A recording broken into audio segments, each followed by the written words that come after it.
il reste quelques séminaires avant la fin de l'année scolaire, quoi, avant juin. Parce que si on continue l'année prochaine, on va continuer sur un autre sujet. On pense conclure avec penser et agir dans la complexité d'ici à juin. Alors aujourd'hui, on compte faire un pas historique en avant. Un pas en avant. Ciao. Un pas en avant en essayant de nouer un peu des fils, des pistes qu'on avait présentées à différents moments, de façon répétée. Vous savez, j'ai plusieurs fois insisté que ma méthode d'exposition est toujours spiralaire, hein, chose qui rend fou les éditeurs parce qu'ils disent « Mais comment tu as dit ça dans le chapitre 1, tu le dis dans le 10 ?» Bon, c'est spiralaire dans le sens, un tout petit peu, c'est la méthode un tout petit peu entre maïeutique et psy, n'est-ce pas? C'est-à-dire on revient, mais dans un autre contexte, etc. Mais aujourd'hui, on va essayer de fixer un tout petit peu la question d'agir, penser agir dans la complexité autour de la question du corps. Hein. Alors, le premier point que je voulais comme ça présenter d'une façon un tout petit peu sont comme les contextes, quelque chose que nous savons tous, mais qui me semble important d'essayer d'isoler à la fois. Hein. C'est le sujet qui avait commencé cette année, vous vous rappelez, quand on avait opposé information et connaissance. Vous vous rappelez, on avait dit qu'on constatait qu'il y avait une disparité entre information et connaissance, en mettant la connaissance du côté spinozien de connaître et agir, EST. Hein? Connaître, ça veut dire agir. La connaissance implique un acte. En tant qu'on avait commencé à expliquer pourquoi, hein, d'un point de vue, on l'avait abordé d'un point de vue même corporel, neurophysiologique, n'est-ce pas, pas seulement psychologique, pourquoi est-ce que l'information, pas seulement ne conduit pas à l'agir, mais inhibe l'agir, n'est-ce pas? Alors, par rapport à ça, bon, on va essayer de nouer à partir de cet axe-là et aller vers l'agir aujourd'hui, n'est-ce pas? C'est-à-dire finalement dire, bon, mais dans toute cette histoire-là, qu'est-ce qu'aujourd'hui, dans notre époque, on peut considérer un agir, hein? C'est-à-dire, voilà. Alors, le premier point de contexte que je pense qu'il est important de tenir en compte, c'est cette incapacité dans laquelle nous sommes tous pour penser notre époque, n'est-ce pas? Il y a quelque chose de l'époque qui est absolument impensable dans le sens d'une pensée. Vous savez, Spinoza, lui, il va dire que la pensée est l'étendue, c'est-à-dire, pour dire comme ça, disons, bon, la conscience, la matière, peu importe, n'est-ce pas? Correspond, n'est-ce pas, à deux attributs de forme de la même substance. Hein? Mais donc il va dire, ces deux choses-là, ils vont ensemble. Hein? Ces deux choses-là, ils vont ensemble. C'est-à-dire que la pensée n'est pas ce qui représente l'étendue, la matière, les corps, n'est-ce pas? Et les corps ne sont pas non plus des formes de la pensée. Hein? Comme l'idémorphisme d'Aristote qui va dire l'idée donne forme à la matière. Alors, ni l'idée donne forme à la matière, ni la matière est reflétée par les idées. Chez Spinoza, n'est-ce pas, dans le matérialisme qui est le nôtre. Mais il y a un processus conjoint. Le devenir, le développement, n'est-ce pas, le devenir propre à la substance fait que au même moment que les corps se modifient, composent, décomposent, des rapports, etc., au même moment, les idées se modifient, évoluent, composent et décomposent dans quelque chose qui n'est ni une représentation, ni l'hylomorphisme d'Aristote, ni non plus l'idée un tout petit peu plus faible, je crois, de Leibniz, de grand horloger. Vous savez, qui dit, mais comment ça se fait qu'il y ait une correspondance? C'est parce que, voilà, il y a un X qui s'arrange pour qu'il y ait une correspondance. là, chez Spinoza, effectivement, va avoir une correspondance par co-substantialité. Les mots est exactement celui-là, par co-substantialité. Alors, quand je dis, on commence aujourd'hui avec une sorte de constat, il est absolument impossible de penser notre époque. C'est-à-dire que nous ne pouvons pas arriver aujourd'hui à penser dans le sens d'intégrer et agir donc en conséquence, vous comprenez? C'est-à-dire dans le sens justement non pas d'être informé. Hein? Être informé, on le verra après, correspond un tout petit peu à une forme de ce que Spinoza va appeler des idées inadéquates à la fois. N'est-ce pas? Alors, au-delà d'être informé, c'est vrai que nous avons du mal, c'est carrément impossible, je crois, n'est-ce pas, de penser vraiment, d'incorporer et d'expérimenter, donc dans ce sens-là, de l'expérimentation, il est impossible, c'est ça l'hypothèse, non? Il est impossible aujourd'hui d'expérimenter avec nos corps, n'est-ce pas, avec notre réalité concrète des vivants, il est impossible d'expérimenter ce que nous savons du désastre, hein, c'est-à-dire les informations que nous avons du désastre. Hein.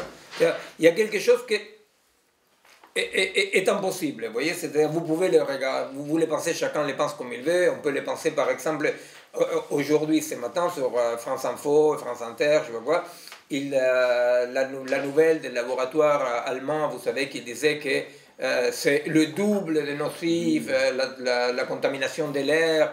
Alors, ils ont fait un calcul, je ne sais pas comment ils calculent ça, mais enfin, 67 000 morts dus à la contamination de l'air, que c'est le double de ce qu'on pensait. Je ne sais pas combien de millions de personnes mondialement qui décèdent à cause de la contamination. Bon. Alors, cette information-là, vous mettez cette information-là. D'autre côté, vous mettez l'information, par exemple, mais absolument impensable, c'est-à-dire quand vous savez que dans les 40 dernières années, 60% des espèces vertébrées ont disparu. En 40 ans, 60% des espèces vertébrées. C'est-à-dire que on peut dire que, voyez, c'est-à-dire tant que ce que nous savons qui disparaissent sont des micro-organismes, les mouches sont en train de disparaître, les moustiques, je sais pas. Là, c'est des vertébrés. Bon, cette information, par exemple, pensez que quand vous regardez n'importe quelle bête, bah, vos enfants, vos petits-enfants ne la verront pas. Vous voyez, c'est-à-dire que ça n'existera plus, n'est-ce pas? Et pensez que vous n'avez aucune possibilité de protéger vos enfants, votre famille, vous-même, bien entendu, de cette contamination de l'air. Pensez la fonte des glaces. Pensez, c'est impossible. C'est à cette impossibilité-là que j'ai fait référence, n'est-ce pas? C'est-à-dire, il y a quelque chose que, là, en nommant penser par expérimenter, n'est-ce pas? Par comprendre. C'est ce qu'on va voir après, ces schémas qu'on avait fait, hein, quand on disait, en prenant qu'une voie neurophysiologique, hein, de pourquoi l'information, pas seulement ne permet pas de comprendre, mais qu'il inhibe l'action. Alors, c'est dans ce sens-là que je voulais contextualiser les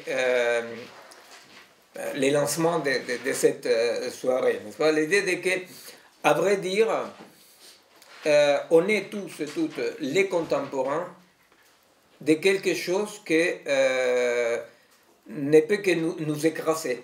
Ne peut que nous écraser ou nous pousser vers certains types de folies. Soit des folies non répertoriées psychiatriquement, parce que, vous savez, psychiatriquement, on ne répertorie que les folies isolées, un tout petit peu, n'est-ce pas? Donc la théorie des complots, la théorie, bon, c'est une sorte de folie, mais comme une folie sociale, je ne sais pas quoi, on ne la considère pas pathologique, n'est-ce pas?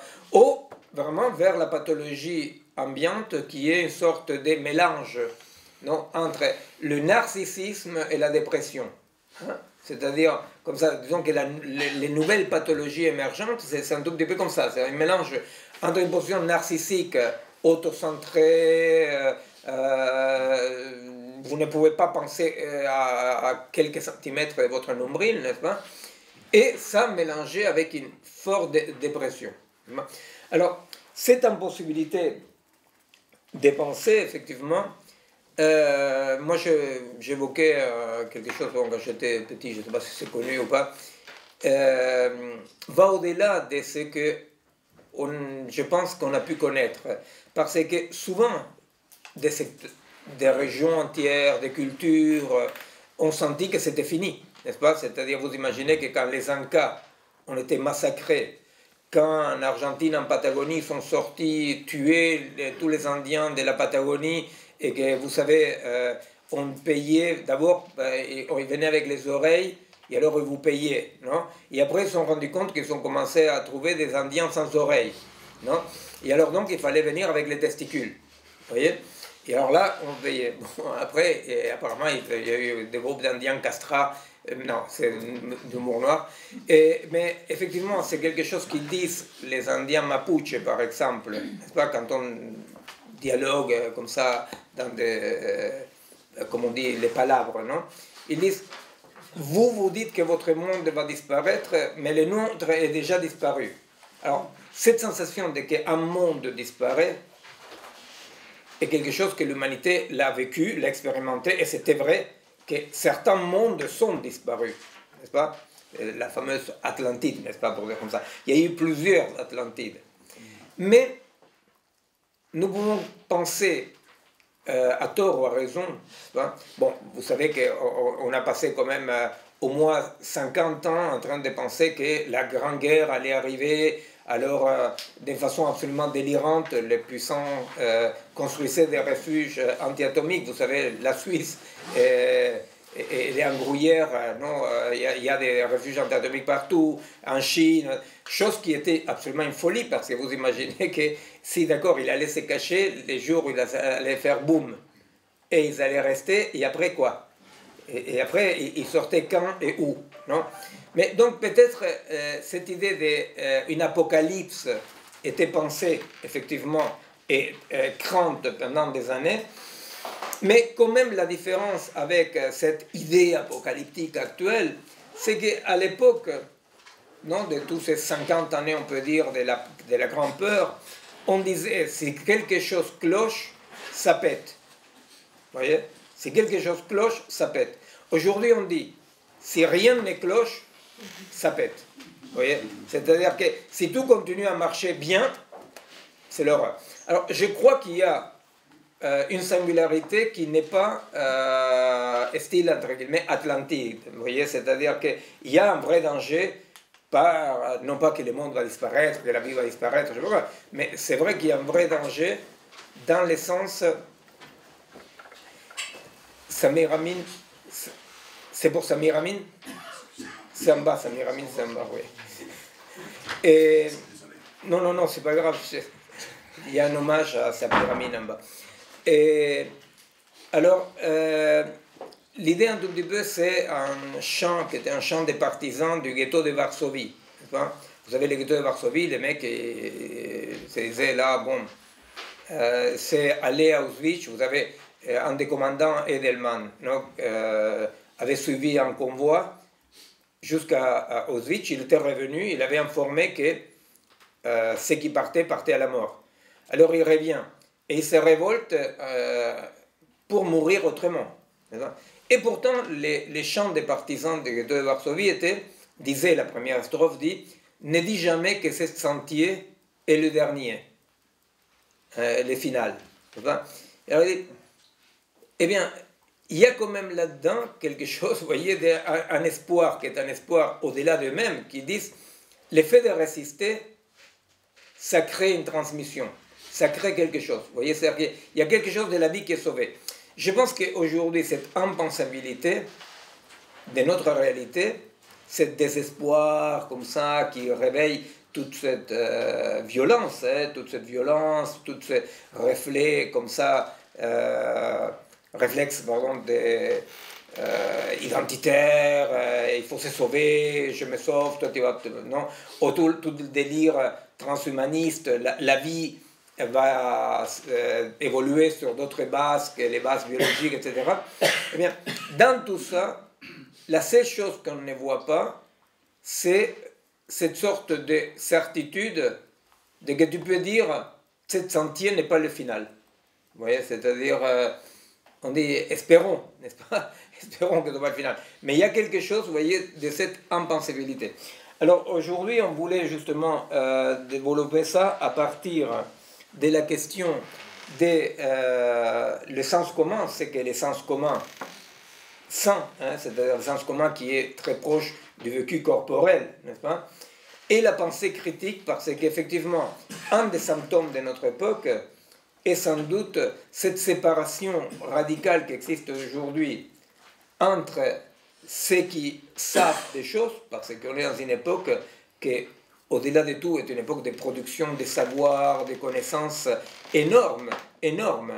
C'est-à-dire, c'est un tout petit peu les propres de chaque époque obscure. Dans les époques obscures, il y a des productions de connaissances intensives. Dans les époques lumineuses, tout le monde est content, et alors on se contente avec peu de connaissances, n'est-ce pas? C'est-à-dire comme les certitudes remplacent les travails approfondis. C'est intéressant parfois de voir l'évolution, si vous prenez un éditeur comme Maspero, La Découverte, si on regarde par exemple les niveaux d'analyse qu'il y avait dans des bouquins aux années 65, 67, 68, jusqu'aux années 80, vous comparez les bouquins d'engagement de ces années-là, et vous comparez les essais aujourd'hui qui essayent de comprendre un peu la réalité, il y a quelque chose qui est flagrant, n'est-ce pas? C'est-à-dire c'est que la complexité des travaux aujourd'hui n'a rien à voir avec ce qui allait de soi, vous voyez, ce qui allait de soi. C'est-à-dire, moi-même, je pense par rapport à ma partie, c'est-à-dire, moi je me réclame de la tradition de David Cooper, de l'antipsychiatrie, je ne sais pas quoi, mais effectivement, aujourd'hui, quand on essaye de parler, ne serait-ce que d'une psychiatrie alternative, certainement, on ne peut plus le faire dans la légèreté dans le sens pas de que ce soit pas sérieux, légèreté dans le sens de vivant, c'est-à-dire que ça coule des sources dans lesquelles le faisait David Cooper. Vous voyez? Bon, alors effectivement, cette production de savoir est une réalité aujourd'hui. Simplement, il n'y a presque aucun pont avec des pratiques concrètes. Vous voyez? C'est-à-dire que entre ce qu'on va appeler la pensée critique et les sens communs, il n'y a presque aucun pont. Alors, par sens commun, on comprend quand même cet ensemble un peu disparate, bon, tu vas présenter, non, des expériences, des connaissances qui n'ont pas une exigence de cohérence, en tant que la pensée critique, c'est celle qui va avoir une exigence de cohérence, n'est-ce pas? Une exigence de... Voilà, on ne peut pas dire A et non A à la fois. Alors, bon, effectivement, juste par rapport au sens commun, on peut dire que les sens communs est ce niveau de connaissance, ce genre de connaissance que Spinoza va nommer comme le premier genre de connaissance, qui est celui par lequel on est dans une sorte de passivité, n'est-ce pas? Et on ne connaît que dans une passivité totale, c'est-à-dire je connais par quoi je suis affecté passivement. C'est-à-dire, vous voyez, si on fait la différence entre la politique de gauche aux années 70 et la politique de gauche en 2019, eh bien, on peut dire que dans la politique de gauche des années 70, il y avait au moins une exigence, une prétention d'une connaissance de cause, une connaissance d'un projet, de l'avenir, une explication. Aujourd'hui, la politique de gauche est une politique qui s'adresse à ces premiers genres de connaissances, dans le sens de dire, avec moi, tu paieras moins d'impôts, avec moi, tu auras plus de vacances, avec moi, tu seras moins... Vous voyez, c'est-à-dire que où tu es affecté passivement. Aux années 70, la politique de la passivité des premiers genres était la politique par excellence de la droite, qui disait, écoute, regarde ton intérêt, ça t'arrangerait bien. Et la gauche disait, ben non, moi je ne regarde pas ce qui moi m'intéresse, je fais partie, ça m'intéresse, non? Je fais partie d'un ensemble, n'est-ce pas? Un ensemble, etc. Alors, voilà, ces premiers genres de connaissances aujourd'hui, effectivement, et c'est ce qu'on présente de côté un peu sens commun, hein, qui est absolument dominant, et la pensée critique, celle qui produit des savoirs et des connaissances qui ne trouvent pas des ponts avec les pratiques, n'est-ce pas? Non, c'est ça. C'est ça. Bien, merci. Alors, du coup, pour illustrer ça, et puis la distinction que vient de faire Miguel entre pensée critique et sens commun, reprendre un exemple qu'on avait déjà commencé enfin, que je vous avais présenté il y a, je ne sais plus maintenant, 6 mois, 1 an. Alors, ceux qui suivent le séminaire depuis longtemps, ça leur rappellera des souvenirs. Et justement, qu'on avait évoqué par rapport à cette question de cette difficulté, voire même cette impossibilité à penser notamment le désastre écologique.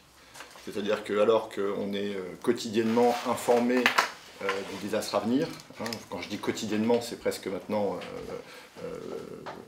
plusieurs fois par jour, on se posait la question de pourquoi les gens ne se comportaient pas comme si ils ne croyaient pas ce qu'on leur prédisait. Hein. C'est-à-dire que d'un côté, on a l'information que le désastre va arriver, et que de l'autre, dans l'agir, le comportement est absolument en décalage avec l'information rationnelle, formalisée, que l'on a par les médias, mais pas seulement par les médias, mais aussi, justement, par cette pensée critique, par la pensée des savants. Alors, l'exemple qu'on avait pris, c'est celui de l'Anthropocène, et en tout cas, du moins celui du récit, aujourd'hui, que les scientifiques et les médias font de l'Anthropocène. Alors, en un mot, l'Anthropocène, tout le monde voit de quoi il s'agit. Hein. Donc c'est ce terme qui a été avancé pour la première fois en 2000 par Paul Crutzen, qui est un chimiste, qui est un Nobel, qu'il a détaillé 2 ans plus tard dans un article dans Nature. Alors je crois que c'était en 2016, hein, il faut savoir que il faut savoir, si ça vous intéresse, je trouve ça plutôt intéressant parce que ça montre qu'effectivement sur ce sujet-là on avance, mais que là, alors je sais pas comment on dit, la Société internationale de géologie, bref, les grands Manitou, les gourous de la géologie mondiale, ont fait une recommandation dans laquelle ils préconisent à la commission de stratigraphie, hein, parce qu'il faut voir hein, l'arborescence de ces sociétés-là, c'est le temps des géologues et pas le temps des médias, et pas les, voilà, donc ça prend beaucoup de temps. 2000 apparitions du terme, 2016 on commence à dire, oui effectivement, ça nous semble être intéressant, ou plutôt pertinent de valider l'Anthropocène. Donc en 2016, c'était il y a 2 ans maintenant à Brisbane, effectivement, les scientifiques, dans le cadre d'une conférence de consensus, ont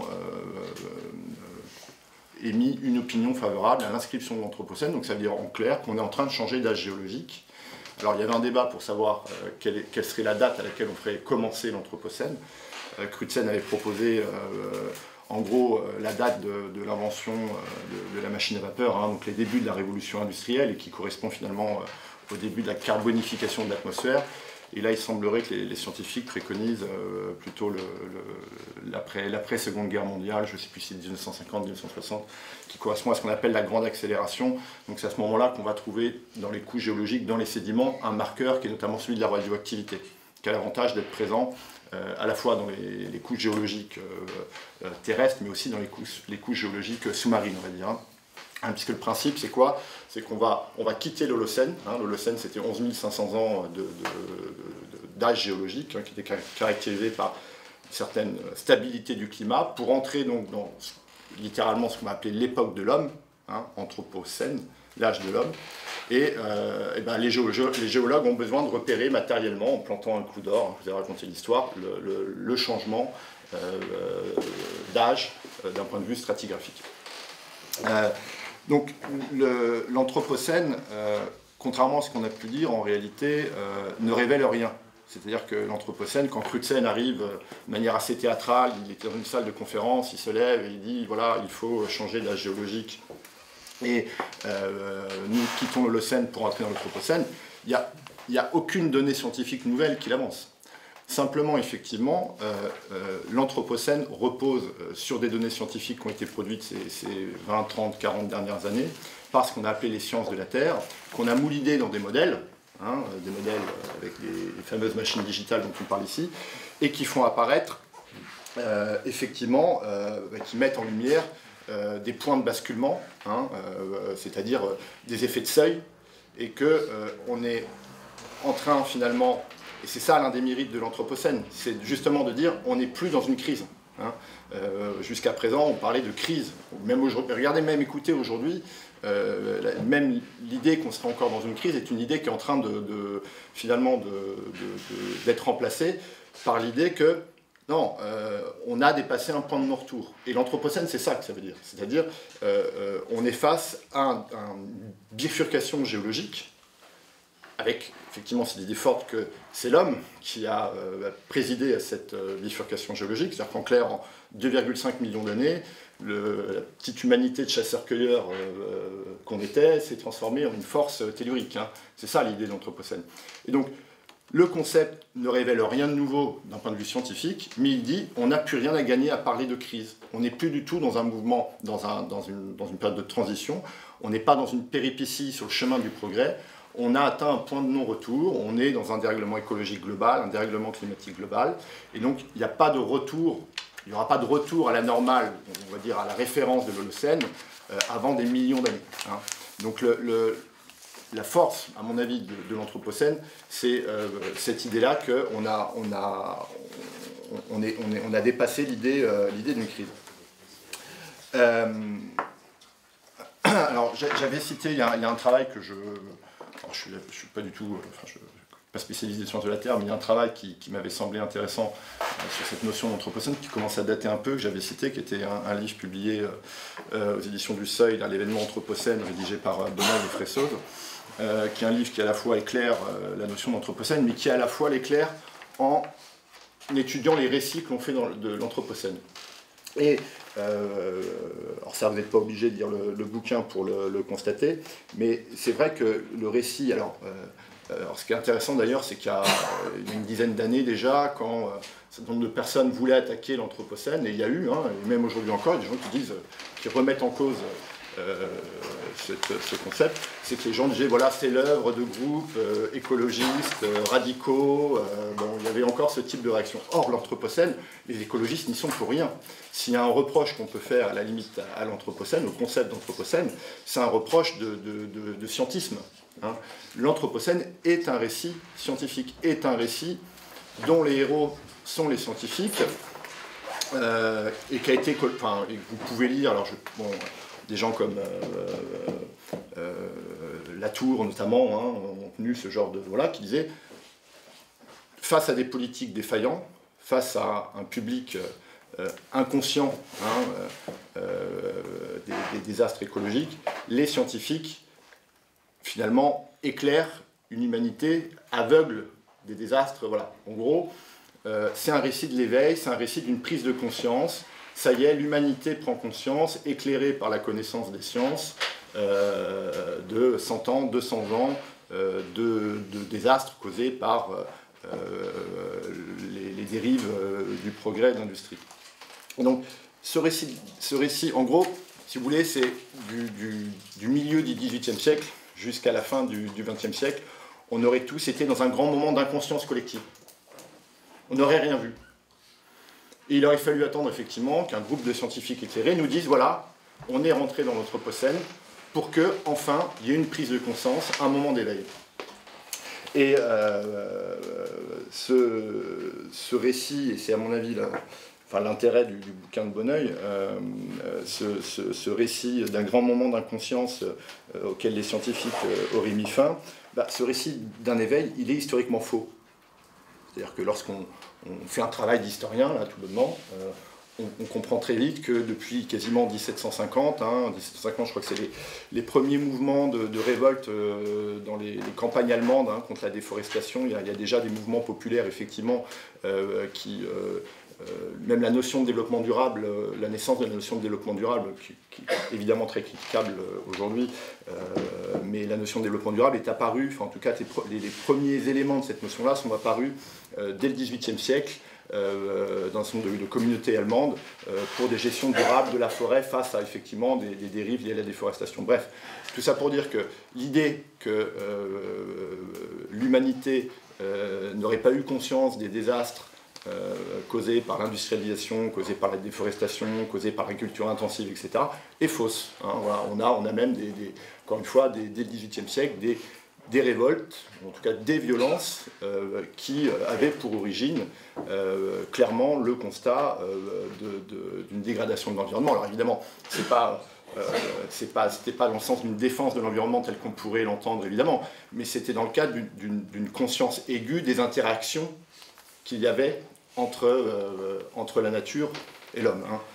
Il faut pas prendre ça pour, je dirais, interpréter ça avec éventuellement notre regard politique d'aujourd'hui sur l'écologie.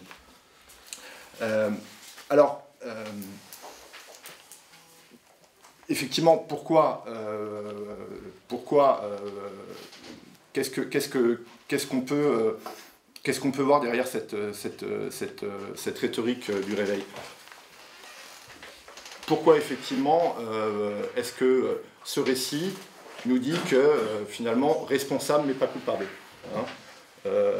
On a pollué, on a déversé des dizaines de millions de molécules de synthèse dans la nature, on a déversé de l'azote, on a carbonifié l'atmosphère. Effectivement, pourquoi est-ce qu'il a fallu qu'on fasse ça sans en avoir conscience? Parce que qu'est-ce que ça voudrait dire aujourd'hui si on reconnaissait que rationnellement, en ayant conscience de ce qu'on faisait, on a volontairement pollué la planète? C'est tout simplement une remise en cause du rationalisme. C'est quelque chose qui nous fait dire que finalement, dans la rationalité, cette rationalité sur laquelle est assise la modernité, et que finalement, cette rationalité-là comporte une forte dose de sacrificiel et d'irrationnel. D'une certaine manière, le récit de l'Anthropocène, c'est une manière de sauver la rationalité moderne. C'est-à-dire que, vous m'arrêtez hein, si ça vous paraît pas clair, ou éventuellement, mais finalement en disant responsable mais pas coupable, on a pollué mais on ne savait pas ce qu'on faisait, c'est une façon de dire on sauve finalement, hein, on sauve en dernière instance la rationalité. Non, l'information n'était pas là. L'information n'était pas là, on pouvait pas. C'est normal qu'on n'ait pas agi. Or aujourd'hui, il n'y a pas besoin de faire de grandes recherches historiques pour savoir que l'information était là. D'une certaine manière, la prise de conscience était là, et pour autant, il n'y a eu aucun agir, on va dire, conforme, pertinent par rapport à ce que l'information nous indiquait. Et finalement, quand dans tout ce récit-là, c'est-à-dire que finalement on met fin à la modernisation, hein, l'Anthropocène c'est ça, on met fin à la modernité, mais avec une nouvelle fable de modernisation, hein, c'est-à-dire une téléologie en remplace une autre. Hein, c'est-à-dire que finalement on signe finalement la fin, il y a un peu ce discours, enfin ça ressemble un peu finalement à cette phrase qu'on a citée souvent de Bartolomé de Las Casas, hein, qui disait les Indiens sont des humains mais à l'humanité inaccomplie. Les modernes étaient des rationnels mais à la rationalité non accomplie. Et la postmodernité nous a fait accéder à enfin une rationalité réflexive, on a enfin atteint le stade d'une modernité réflexive. Et donc on voit bien, si vous voulez, à travers ce récit, parce que c'est réellement un récit, que sans recours à l'idée d'une ignorance collective, sans recours au fait qu'on aurait vécu un grand moment d'inconscience, hein, j'ai même vu, il y a même des articles où ils parlent de dissonance cognitive. On aurait tous été victimes, tous les modernes auraient été victimes de dissonance cognitive. Pour expliquer effectivement le décalage entre l'information existante et l'agir inadéquat par rapport à cette information. En réalité, ce qui, dans le sens commun, on y reviendra, est un élément qu'on va appeler le deuxième moteur, c'est-à-dire le moteur qui n'est pas le moteur de l'intérêt, le moteur du plaisir, que un des moteurs qui structure le sens commun, c'est effectivement une dose d'irrationnel. Et bien cette idée-là, elle est impossible à comprendre dans les grilles utilitaristes, les grilles abstraites de l'utilitarisme. Hein. Donc, alors, Après, ça c'est une hypothèse, hein. Ce que je vous raconte là, c'est pas Bonneuil, Fressos qui développent. Hein. Eux évoquent tous les mécanismes de désinhibition, greenwashing, storytelling, tout ça est vrai. Hein. Tout ça est vrai. Pour effectivement faire passer la pilule, quoi. Hein. C'est-à-dire pour dire finalement, on aurait été dans une grande entreprise de manipulation des esprits avec le greenwashing, le storytelling, etc. Bon, il me semble en réalité que ce que montre effectivement le récit qu'on veut faire, hein, c'est une espèce d'aveu involontaire. Il me semble en réalité que ça cache effectivement une forte dose de sacrificiel. Hein. Et je pense que là, le décalage entre l'information était là, et pour autant, il n'y a pas eu d'action, il n'y a pas eu d'agir conforme à cette information. Comment ? On dit Socrate, quoi.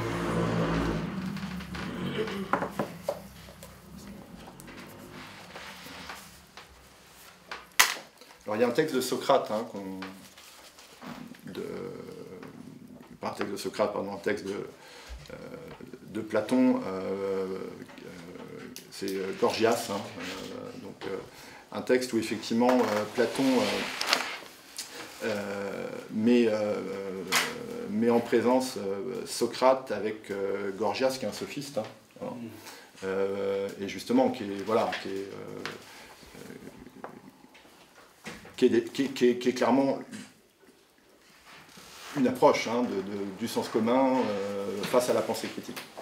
C'est un tout petit peu l'idée de la manipulation, n'est-ce pas? C'est-à-dire l'idée aujourd'hui tellement neuve qu'il faut construire un récit, vous savez, c'est-à-dire ils sont tous convaincus qu'est-ce qu'il faut construire un récit. C'est une idée un peu justement illémorphique, non? C'est-à-dire aristotélicienne, c'est-à-dire qu'aujourd'hui on est tous convaincus que le récit a des puissances performatives incroyables, vous voyez, c'est-à-dire que alors l'autre jour, par exemple, j'entendais un truc, comment ça s'appelle, Netflix, Netflix, que Netflix construisait des récits et que comme tout le monde regarde Netflix, donc on était tous influencés par le récit. Mais ça veut dire quoi ça? Ça veut dire que c'est vraiment storytelling, non? L'idée de que ça serait très nouveau, n'est-ce pas, très nouveau, qu'il y a des gens comme ça au Pentagone, des méchants incroyables, qui construisent des récits et ils racontent ce récit, et finalement ce récit a une force performative, n'est-ce pas, et ordonne de manière aristotélicienne, illémorphiste, et ordonne la réalité des gens. N'est-ce pas? Alors nous, on a choisi un extrait quelques années avant de la storytelling, qui était la version du sophiste, n'est-ce pas? C'est-à-dire qu'est-ce qui va faire dire Platon à Socrate dans ses dialogues, non? Par rapport à celui qui construit des récits, non? Et par rapport à la pensée, qu'est-ce qu'on appellerait la pensée critique. Hein, donc c'est un dialogue. Hein. Écoute donc Gorgias, ce qui me surprend dans tes discours, peut-être avais-tu raison, étais-je mal compris. Tu es capable, dis-tu, de former un orateur si l'on veut suivre tes leçons. Gorgias répond oui. Et de le rendre propre, quel que soit le sujet, à gagner la foule, non en l'instruisant, mais en la persuadant parfaitement. Tu disais tout à l'heure que même en ce qui regarde la santé, l'orateur est plus habile à persuader que le médecin. Oui, au moins devant la foule. Devant la foule, c'est-à-dire devant ceux qui ne savent pas, car devant ceux qui savent, l'orateur serait certainement moins persuasif que le médecin. Gorgias, c'est vrai. Si donc il doit être plus propre à persuader que le médecin, il sera plus persuasif que celui qui sait, certainement. Quoiqu'il ne soit pas médecin, n'est-ce pas? Oui. Mais celui qui n'est pas médecin est sans doute ignorant dans les choses où le médecin est savant. C'est évident. Ainsi, l'ignorant, parlant devant des ignorants, sera plus propre à persuader que le savant, si l'orateur est plus propre à persuader que le médecin. N'est-ce pas ce qui résulte là? Où vois-tu une autre conséquence? La conséquence est forcée, dans ce cas du moins, Et si l'on considère tous les autres arts, l'orateur et la rhétorique n'ont-ils pas le même avantage? La rhétorique n'a nullement besoin de connaître les choses en elle-même, de manière à paraître aux yeux des ignorants plus savants que ceux qui savent. Bon, voilà. C'est-à-dire que c'était moins sexy, le storytelling de l'époque, non? L'idée, effectivement, c'est cette idée, non, bien platonicienne. Là, le bourg Socrate, il a bon dos. Hein. C'est-à-dire cette idée bien platonicienne, c'est que finalement, quand même, voilà, les mondes des idées et les mondes vrais, et les mondes des corps et les simulacres, qui est, effectivement, parce que, et ça c'est bel et bien Platon, hein, parce qu'avec des corps sensibles au mensonge, vous comprenez? C'est-à-dire que ce que Platon va dire, c'est-à-dire ce que Platon va développer ailleurs aussi, n'est-ce pas? Et surtout dans la République et dans les lois, par exemple, c'est cette idée de que pourquoi le storytelling fonctionne. Il fonctionne parce qu'ils sont face à la masse, le peuple, qui vivent dans le sens commun, qui sont trop proches de leur corps, vous voyez, de leur corps. En tant que, là, ce qu'on appellerait la pensée critique, n'est-ce pas? Alors là, elle s'éloigne des corps, et parce qu'elle est éloignée des corps, elle connaît la vérité, hein, comme l'esclave qui s'échappe de la caverne et connaît la vérité, etc. Alors, il y a un autre exemple comme ça qu'on avait choisi, mais que je passerai rapidement parce qu'on l'a cité plusieurs fois, de cette séparation, cette mépris platonicien, comme ça, du sens commun, hein, cette idée comme ça d'une pensée critique qui cesserait, ce qui nous manquerait, ou ce qu'expliquait Bastien tout à l'heure, c'est-à-dire de dire, si on avait l'information sur les désastres écologiques, environnementaux, etc., pourquoi on n'a pas réagi? Alors ils doivent chercher, ils doivent dire non mais il y a une faille, parce que si on a l'information, on doit agir. Bon. Un autre exemple que j'ai beaucoup cité dans mes bouquins, et en général en parlant, parce que c'est quand même un exemple fantastique, que je m'excuse parce que je l'ai cité plusieurs fois, c'est l'exemple de la lettre de Benjamin Constant à Kant. Hein? Oui, excusez-moi. Je passe vite fait, je vais juste dire qu'est-ce que je vais sortir de là. Bon, vous connaissez tous l'exemple de la lettre de Benjamin Constant à Kant, non? Non, bon, non. Alors, ceux qui la connaissent trop, les autres ne la connaissent pas. Bon, alors, vous n'avez pas lu mes bouquins. Parce que vous n'ayez pas lu la correspondance de Kant, c'est pas grave, mais... Alors, donc, non, mais en fait, je fais vite fait. Benjamin Constant, qui est un constitutionnaliste français, hein, très, très intéressant les écrits, hein. Alors, Duby les cite souvent, n'est-ce pas? Et alors, Benjamin Constant écrit une lettre à Kant en disant « Mais, Herr professeur, vous dites qu'il ne faut jamais mentir dans aucune occasion. » Vous savez, c'est-à-dire les principes de la morale universelle, etc. Non? Et alors, il dit « Dans aucune occasion. » Alors, imaginez-vous, dit le malin Benjamin, il dit « Imaginez-vous qu'un ami arrive chez vous, frappe à la porte, il dit « Il y a un assassin qui veut me tuer, cache-moi. » Alors vous le cachez, bien entendu. Alors il est caché là, et tout à coup, tac, tac, tac, on frappe à la porte, et c'est l'assassin. Il dit, bonjour monsieur Kant, je cherche votre ami pour le tuer, est-ce qu'il est là? Alors qu'est-ce que vous faites? Et alors bon, la surprise pour ceux qui ne connaissent pas cette surprenante correspondance, c'est que Kant dit, vous ne devez pas mentir. N'est-ce pas? Avec quoi, effectivement, moi ça m'a toujours évoqué l'effet de que la résistance, par exemple, à la dictature aurait duré très peu, parce qu'imaginez-vous, à chaque fois qu'un flic vous attrapait, il disait « Où sont les cachettes? Vous ne devez pas mentir. Où sont vos camarades? Vous ne devez pas mentir. » Vous voyez, on aurait économisé un tas d'électricité, un GGN, etc., parce qu'on serait tous conscients. Mais qu'est-ce qui se passe? C'est parce que Benjamin Constant, là, alors les raisons... On peut tempérer quand même par rapport à la personne qui pose la question. Il répondrait différemment à ce moment-là, parce qu'il y a la considération de la morale effectivement qui joue, mais il ne donnerait pas l'endroit où se situerait la personne qu'il recherche. Non, la Kant, il ne fait pas cette nuance. Kant, il dit, oui, il est caché chez moi. Oui. Non, lui, il ne fait pas cette nuance. Il dit, il ne faut pas mentir. Donc, et alors, donc, bon, l'explication de Kant, c'est que c'est un péché beaucoup plus grave de mentir, bon, etc. Et à un moment donné, le bourreau Kant, il fait une sortie, mais très peu kantienne et très rigolote. Il dit, et d'ailleurs, pendant ce temps-là, peut-être votre ami s'est échappé par la fenêtre. Alors, il sort parce qu'il se voit là, il se voit un peu, pourtant, c'est ni plus ni moins que le grand Kant, n'est-ce pas? Mais à un moment donné, il est un peu gêné de, vous voyez, balancer sans que tu aies même pas une demi-heure de GG, et balancer ton copain, ça se fait pas, quoi. Et alors, il dit, bon, mais peut-être s'est échappé par la fenêtre. Alors, là, ce qui s'oppose là, non? Ce qui s'oppose là, et ce qui aujourd'hui nous intéresse, c'est cette idée de la rationalité, n'est-ce pas, comme le cauchemar de l'âme, hein, c'est-à-dire cette rationalité qui apparaît comme un cauchemar, n'est-ce pas, parce qu'effectivement, Benjamin Constant, depuis le bon sens ou le sens commun, il dit, ah ben non, tu balances pas ton copain.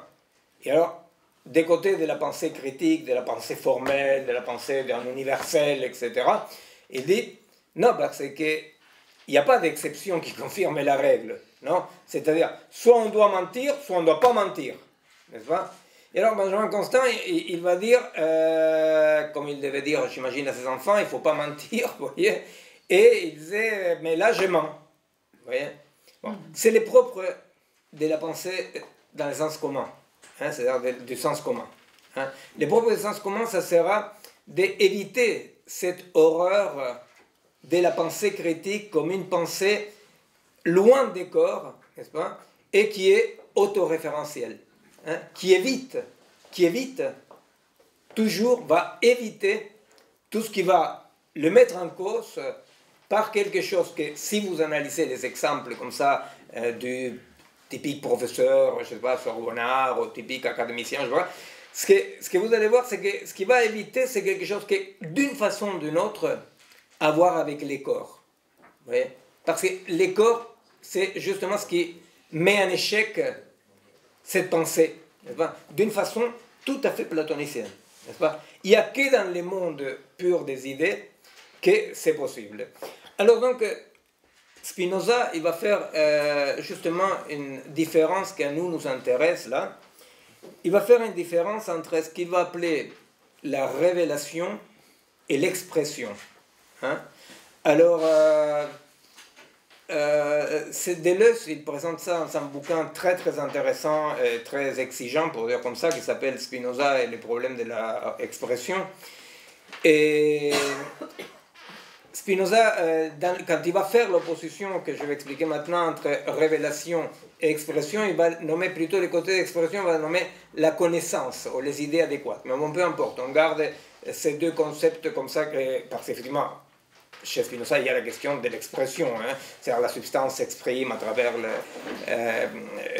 les attributs, etc. Bon. Mais si on garde ça, on peut dire que la révélation est cette idée qui va du côté d'une connaissance des signes, des symboles, n'est-ce pas?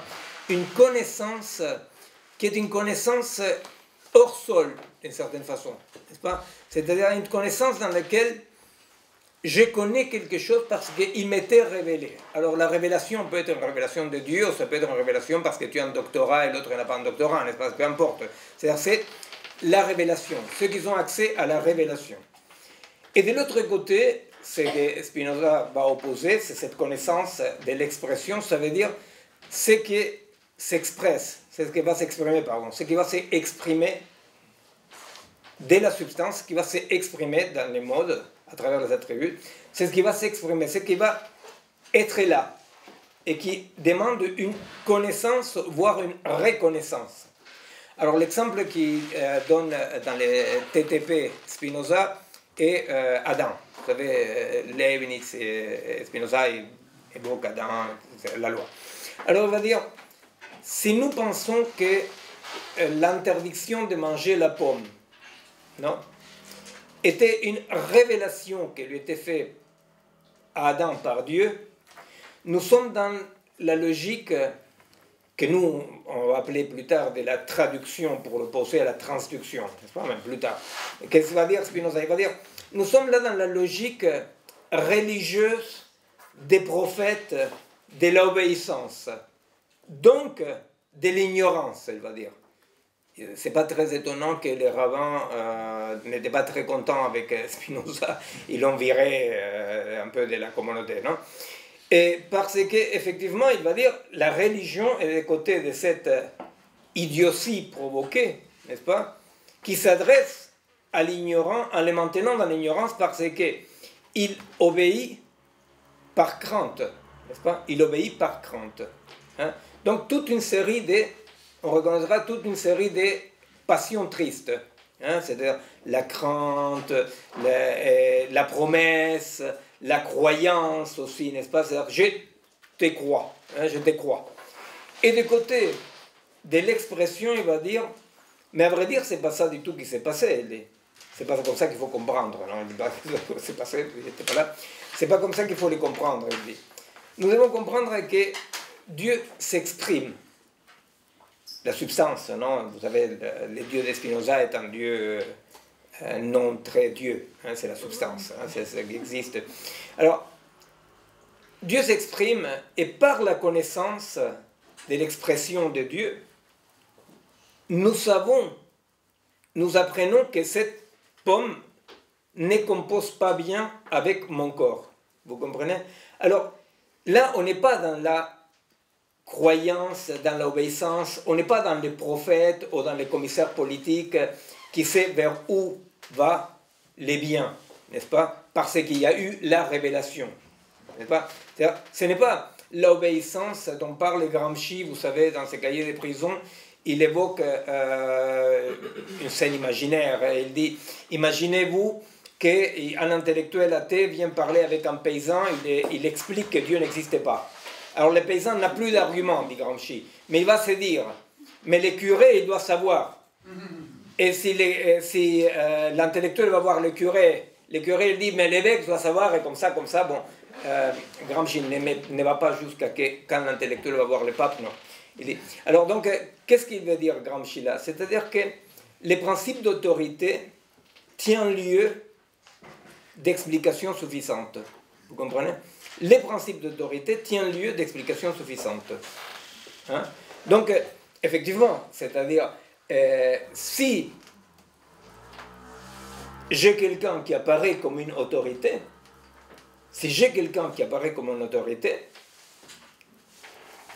je n'ai pas besoin, moi, non pas d'avoir à mon tour une révélation, parce que c'est lui qui a l'autorité, il a l'autorité parce que lui a eu la révélation, vous comprenez? Mais je n'ai pas besoin, moi, d'avoir la connaissance.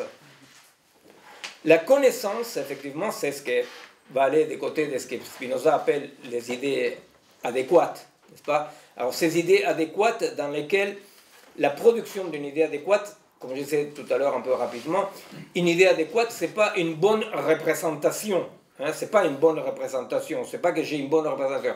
Une idée adéquate est ce qui va être produit par les idées elles-mêmes et qui correspond à la connaissance que j'ai de la nature de mon corps. Vous comprenez? À la nature de mon corps, on va dire Spinoza. C'est-à-dire que l'expression, c'est ce qui va permettre par la connaissance de la nature de mon corps, donc comment mon corps sera affecté par cette pomme, hein, c'est ce qui me permet de ne pas manger la pomme, non pas par obéissance, mais par la connaissance. C'est-à-dire que d'un côté, des côtés de la révélation, je suis dans les pâtirs. Hein. Alors les pâtirs, va dire Spinoza, c'est ce qui m'arrive d'un corps extérieur et qui ne correspond pas à la nature de mon corps. Vous voyez? C'est-à-dire,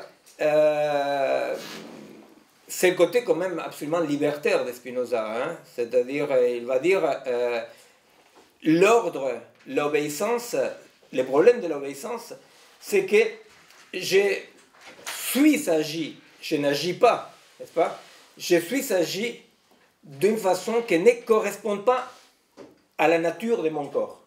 Et le corps, hein, c'est les corps. Hein, c'est-à-dire ce qui compte là, c'est les corps et les idées comme les deux attributs, hein, co-substantiels, les deux attributs de la substance.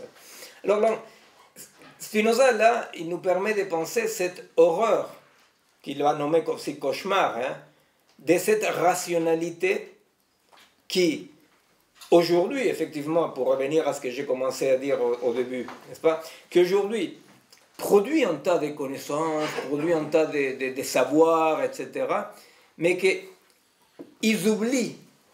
Hein, ils oublient ces gens-là qu'il faut étudier, c'est-à-dire ça produit des savoirs que c'est très intéressant d'étudier. Mais nous voyons qu'entre la production énorme des savoirs aujourd'hui et la vie, il y a un hiatus qui est donné par ce platonisme qui ne considère pas comme une partie de la production de l'idée adéquate cette harmonie, cette correspondance, cette coévolution avec les corps. Hein? C'est-à-dire, il y a cet oubli des corps fait que finalement, un savoir construit de façon platonicienne, eh bien, ça sera un savoir qui va produire, malgré la correction très logique, très exigeante, vous voyez, c'est ce qu'on dit souvent, j'ai une exigence de cohérence, n'est-ce pas? C'est-à-dire, on entend ça, c'est-à-dire à l'université ou dans des lieux de recherche comme ça officiels. Non, moi je ne m'avance pas trop parce que j'ai besoin d'une certaine cohérence, n'est-ce pas? Eh bien, cette cohérence, n'est-ce pas? C'est pas là qu'on va trouver la faille. C'est justement à cause de cette cohérence qu'il y a la faille. C'est à cause de cette cohérence absolue qui est construite justement de façon anti-mamotreto, non? C'est-à-dire, mamotreto, vous savez, ça veut dire ces trucs qui ressemblent à rien et qui est un peu approximatif. C'est à cause de cette cohérence-là, effectivement, que cette production-là devient un cauchemar. Alors, dans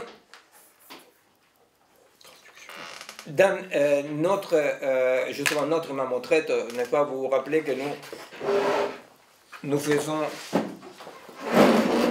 un schéma pour essayer de comprendre ce qu'on appelait un modèle organique, n'est-ce pas? Alors bon, je vais le faire très simplifié. Et vous savez qu'ici, nous mettons ce qu'on appelle les champs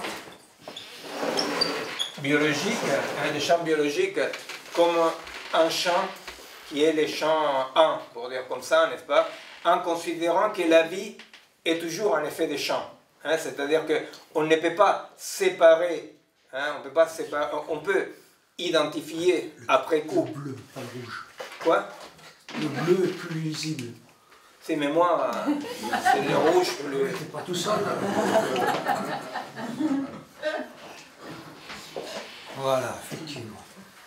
Alors là, il y a un truc. Voilà. Excuse-moi. Hein. Bon. Alors. C'est ça là. Alors donc les champs biologiques, non, pourquoi on parle en tant que champ? On parle en tant que champ dans l'idée tout bête, qu'on connaît tous de façon plus ou moins approximative, intuitive au plus, des champs, n'est-ce pas? Pourquoi? Parce qu'effectivement, on ne peut pas concevoir ni des corps, ni des espèces, ni de rien du tout, que dans une existence d'individuation complète, n'est-ce pas? C'est-à-dire, dans le vivant, comme va le dire Simondon, toute individuation du vivant est sous condition de qu'il reste quelque chose de non individué. Hein, de non individué. C'est ce qu'on voyait un peu avec la bande de Mobius, hein, c'est-à-dire toute A, hein, quand on explore la bande de Mobius, ben, A et non A à la fois, n'est-ce pas? C'est-à-dire cette idée de que le vivant, la différence entre l'inerte et le vivant, on va dire Simondon, il va centrer sa singularité là-dessus, hein, et que chez les organismes vivants, toute individuation est sous condition de maintenir une forte non-individuation, hein, pré-individuation, ou une métastabilité, comme on va la nommer, une métastabilité. C'est-à-dire que, c'est un tout petit peu, c'est que d'un point de vue, dans un langage plus phénoménologique, on dit que tout être vivant est dans un non-être, hein, et toujours tout être est dans un non-être, c'est-à-dire c'est cette négativité qu'évoquait tout à l'heure Bastien, n'est-ce pas? Cette négativité qui fait que toute individuation est sous condition du pré-individuel, de la métastabilité, ou comme j'essaie de le dire moi dans la singularité du vivant, effectivement, la stabilité du vivant est sous condition de se maintenir loin de l'équilibre. N'est-ce pas? C'est-à-dire que quand un organisme vivant va vers l'équilibre, ben, il devient un agrégat. N'est-ce pas? Bon. Alors donc, si ça c'est les champs biologiques, et là on peut dire au moins que soit les champs symboliques. On n'a pas mis que les champs symboliques, mais bon, on va mettre les champs symboliques pour dire quelque part les idées et l'étendue, pour dire un peu comme ça, n'est-ce pas? Bon. Dans la révélation, ce qu'il y a, c'est une sorte de traduction, n'est-ce pas? C'est-à-dire qu'à niveau des idées, de la pensée, de la conscience, des savoirs, je prétends traduire ce qui se passe dans le vivant. Hein? C'est ce qui se passe dans l'étendue. Hein? Dans la expression, dans le concept d'expression de Spinoza, existe ce que nous nommons la transduction. Je vous rappelle, la transduction, c'est un concept que Simondon utilise. Moi, je l'utilise de façon un peu différente parce que je l'utilise dans un sens plus proche de la neurophysiologie. La vérité, c'est un sens plus terre-à-terre, n'est-ce pas? Mais il est très intéressant de voir aussi le sens, pour Simondon, pour le dire, hein, aussi pour Simondon, les phénomènes de transduction et les phénomènes de production organique en soi, hein, pour soi. Hein. Pour nous, la transduction est quelque chose de beaucoup plus simple. Ça ne nie pas l'acception que donne Simondon, mais c'est plus, disons, simpliste, plus simple, c'est la neurophysiologie. La transduction veut dire qu'un stimuli quelconque qui passe à travers une barrière, hein, n'est pas traduit. C'est-à-dire que je n'ai pas, dans l'autre côté de la barrière, la traduction sous un autre mode de la même chose. Tout stimuli, ce qui va stimuler, c'est un fonctionnement autonome. C'est-à-dire un FA, que ça ne veut pas dire fédération anarchiste, un fonctionnement autonome. C'est-à-dire que dans l'idée de transduction, n'est-ce pas, ce qu'il va y avoir, c'est cette idée d'une dissociation, d'une impossibilité, d'une correspondance, dans un sens d'une représentation, une référence bionivoque. Vous voyez? Alors, en neurophysiologie, ça veut dire que c'est un tout petit peu les travaux de la neurophysiologie de la perception, mais c'est tout. Hein? C'est-à-dire que quand arrive un stimuli, hein, c'est un tout petit peu ce que j'ai commencé à travailler il y a très longtemps, que je nomme tout le temps avec Francisco Varela, n'est-ce pas? C'est-à-dire que quand arrive un stimuli, quand le stimuli arrive à travers les synapses aux différentes zones du cerveau, l'image qui se produit n'est pas une traduction, vous comprenez? L'image qui se produit est une transduction dans le sens auquel les stimuli déclenchent la production d'images qui correspondent aux patterns cérébrales qui sont dans le cerveau. Hein? Alors ça c'était la grande révolution de la perception, ce qui est très intéressant pour celles qui s'intéressent à ça parce que c'est quand même pas rien par rapport à la puissance et la pensée philosophique. Chez Spinoza, il y a exactement ça. Il explique exactement ça. Il explique effectivement que la cause extérieure provoque les fonctionnements qui correspondent à la nature de notre corps. N'est-ce pas? C'est-à-dire qu'il n'y a pas de traduction. Alors il ne dit pas traduction, effectivement, mais... Bon. Alors donc, des côtés, je disais, des côtés de la révélation, ce qu'il va y avoir, c'est ça. C'est-à-dire qu'on va dire, attention, le réel nous dit ça.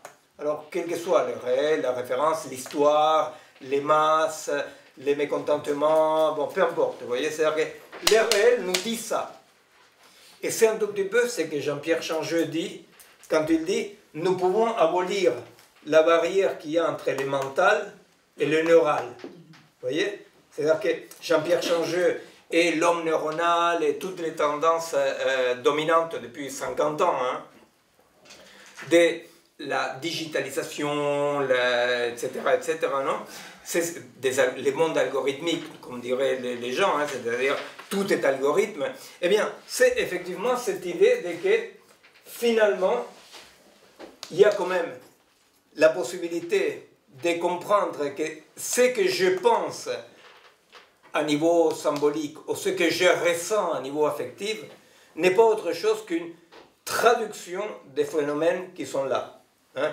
Alors, c'est là-dessus où s'affrontent depuis très longtemps les deux réductionnismes, hein, le réductionnisme positiviste et le réductionnisme psychanalytique. Hein, parce que les positivistes vont dire, finalement, les affects ne sont pas autre chose que la traduction des phénomènes physiologiques, et les psychanalystes, de façon illémorphiste, vont dire, le corps est tissé de langage.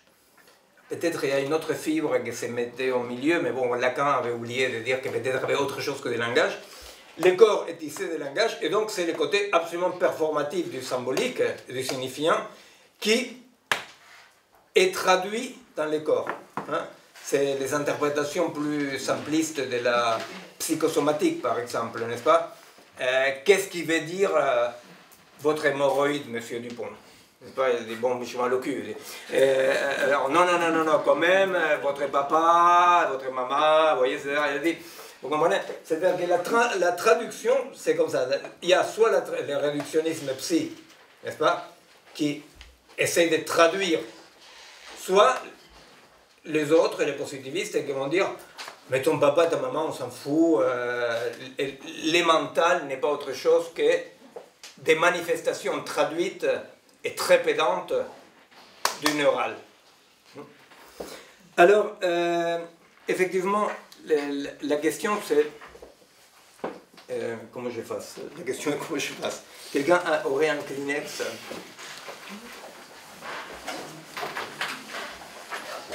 C'est bon, là, c'est bon. Merci. Encore.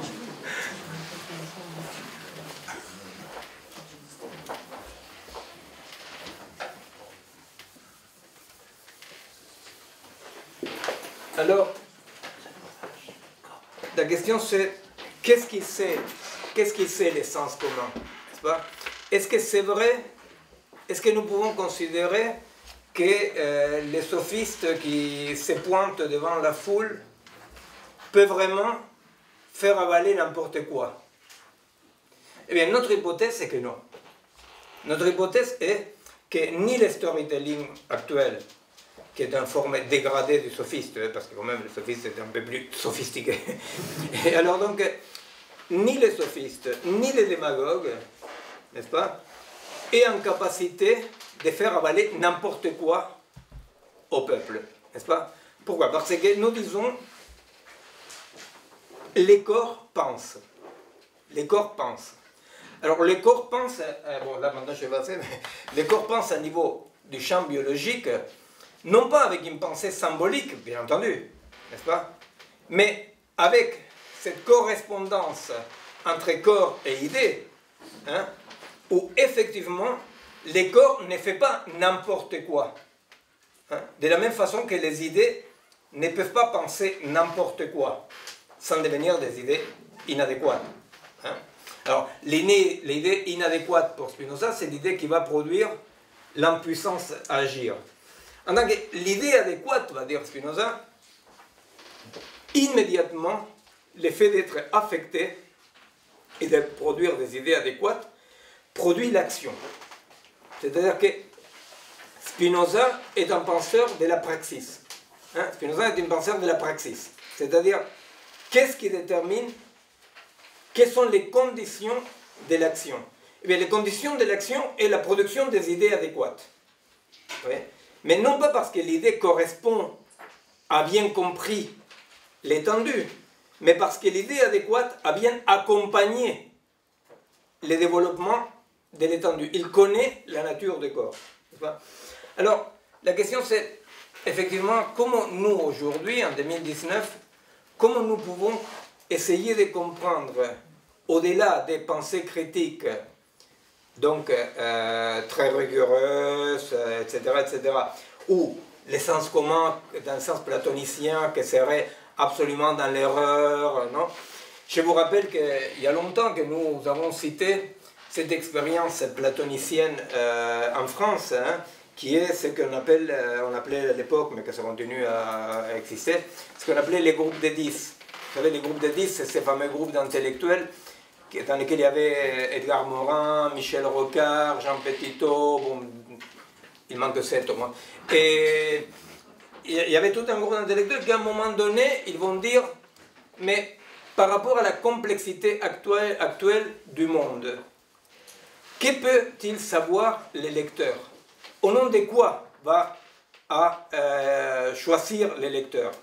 Alors, les politiciens de droite et de gauche s'entourent des conseillers en communication parce qu'ils intègrent ça.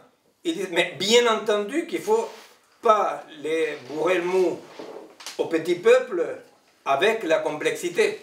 Ce qu'il faut, c'est savoir quelle est la cravate ou la non-cravate, quand est-ce qu'il faut taper sur la table, quand il faut dire un gros mot, quand il faut apparaître fâché. Vous voyez, ils le disent, la communication. Vous savez, c'est-à-dire, vous voyez bien que Macron, par exemple, est quelqu'un qui est absolument convaincu de façon inémorphique, n'est-ce pas, que c'est que les idées qui façonnent la chose.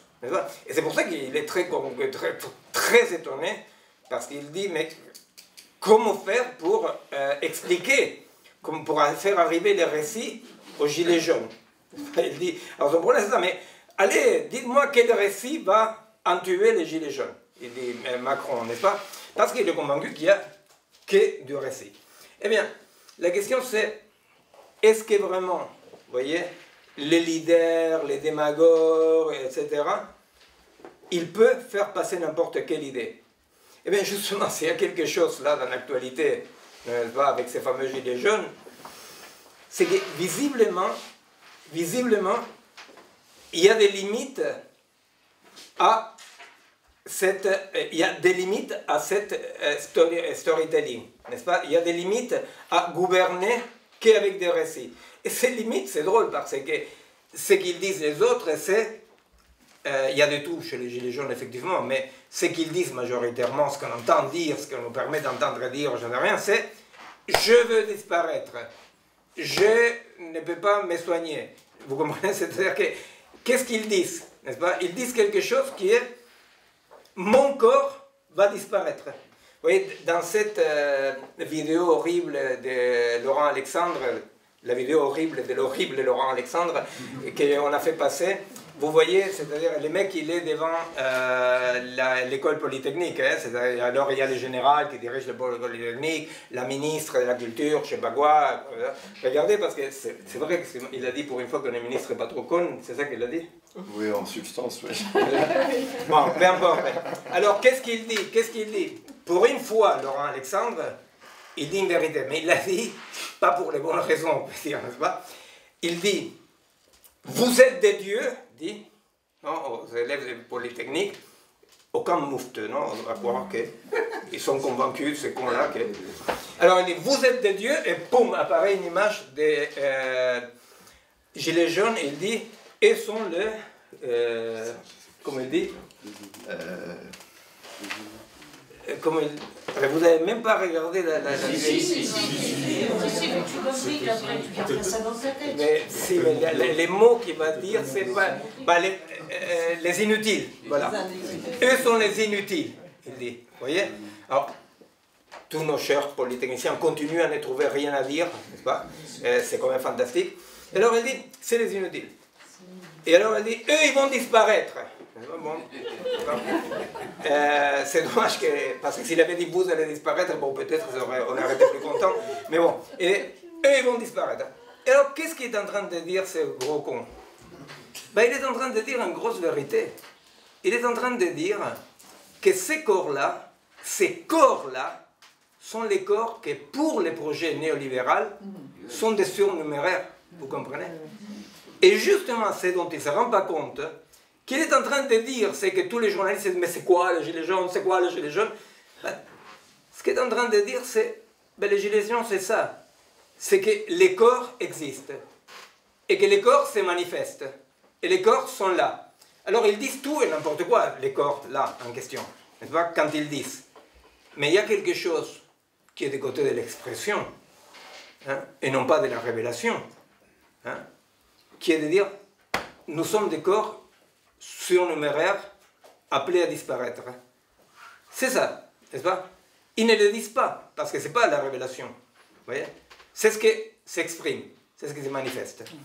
Alors, nous, quand on essaie de comprendre cette dichotomie qu'on va mettre de côté d'une information, mais on va parler là d'information en prenant l'information qui proviendrait de la pensée critique, n'est-ce pas? D'information, pas n'importe quelle information, n'est-ce pas?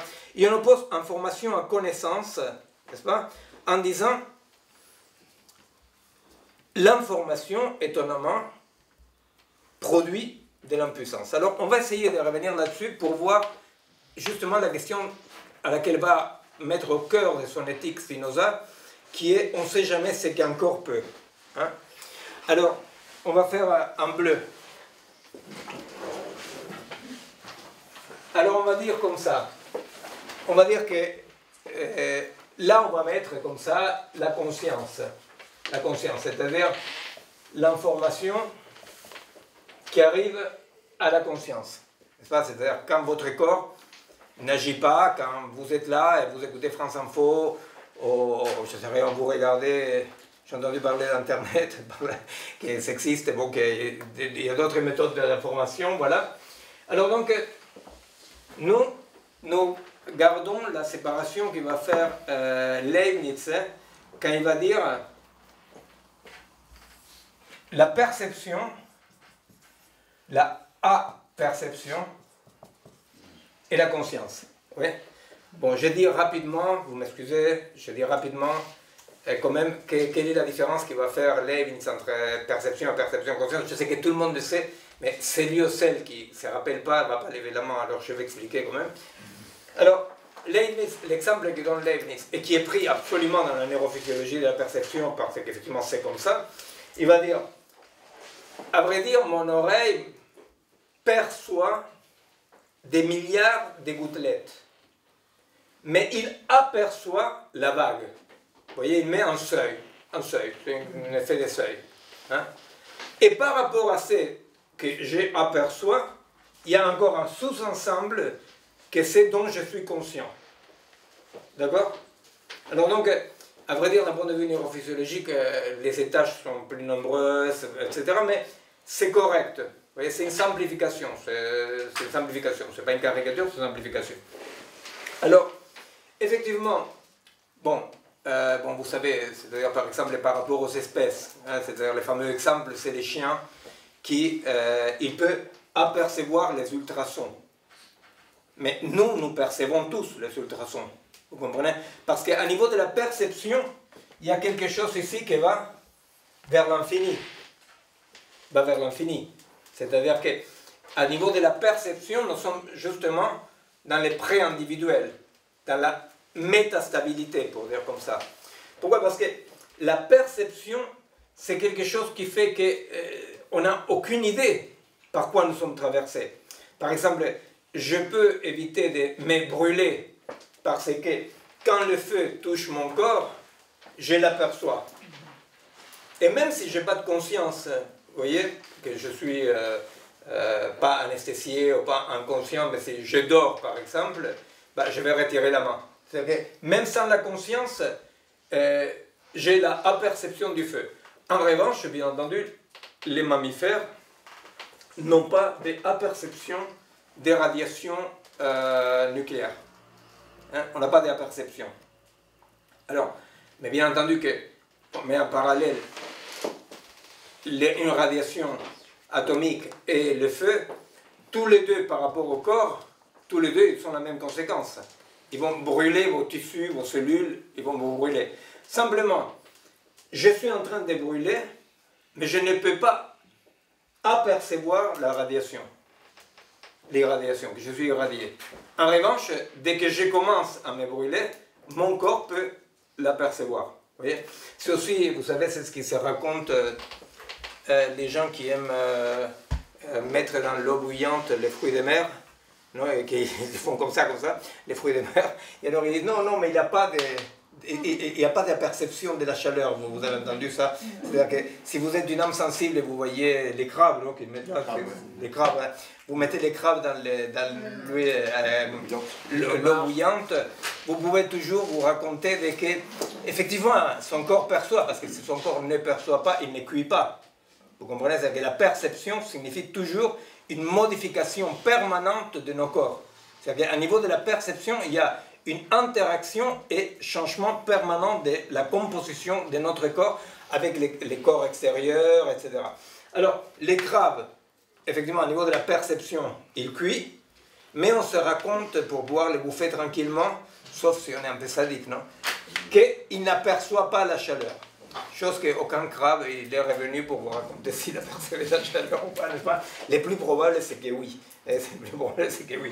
Parce que comme il a des terminations nerveuses, vous voyez, mais bon, bon appétit.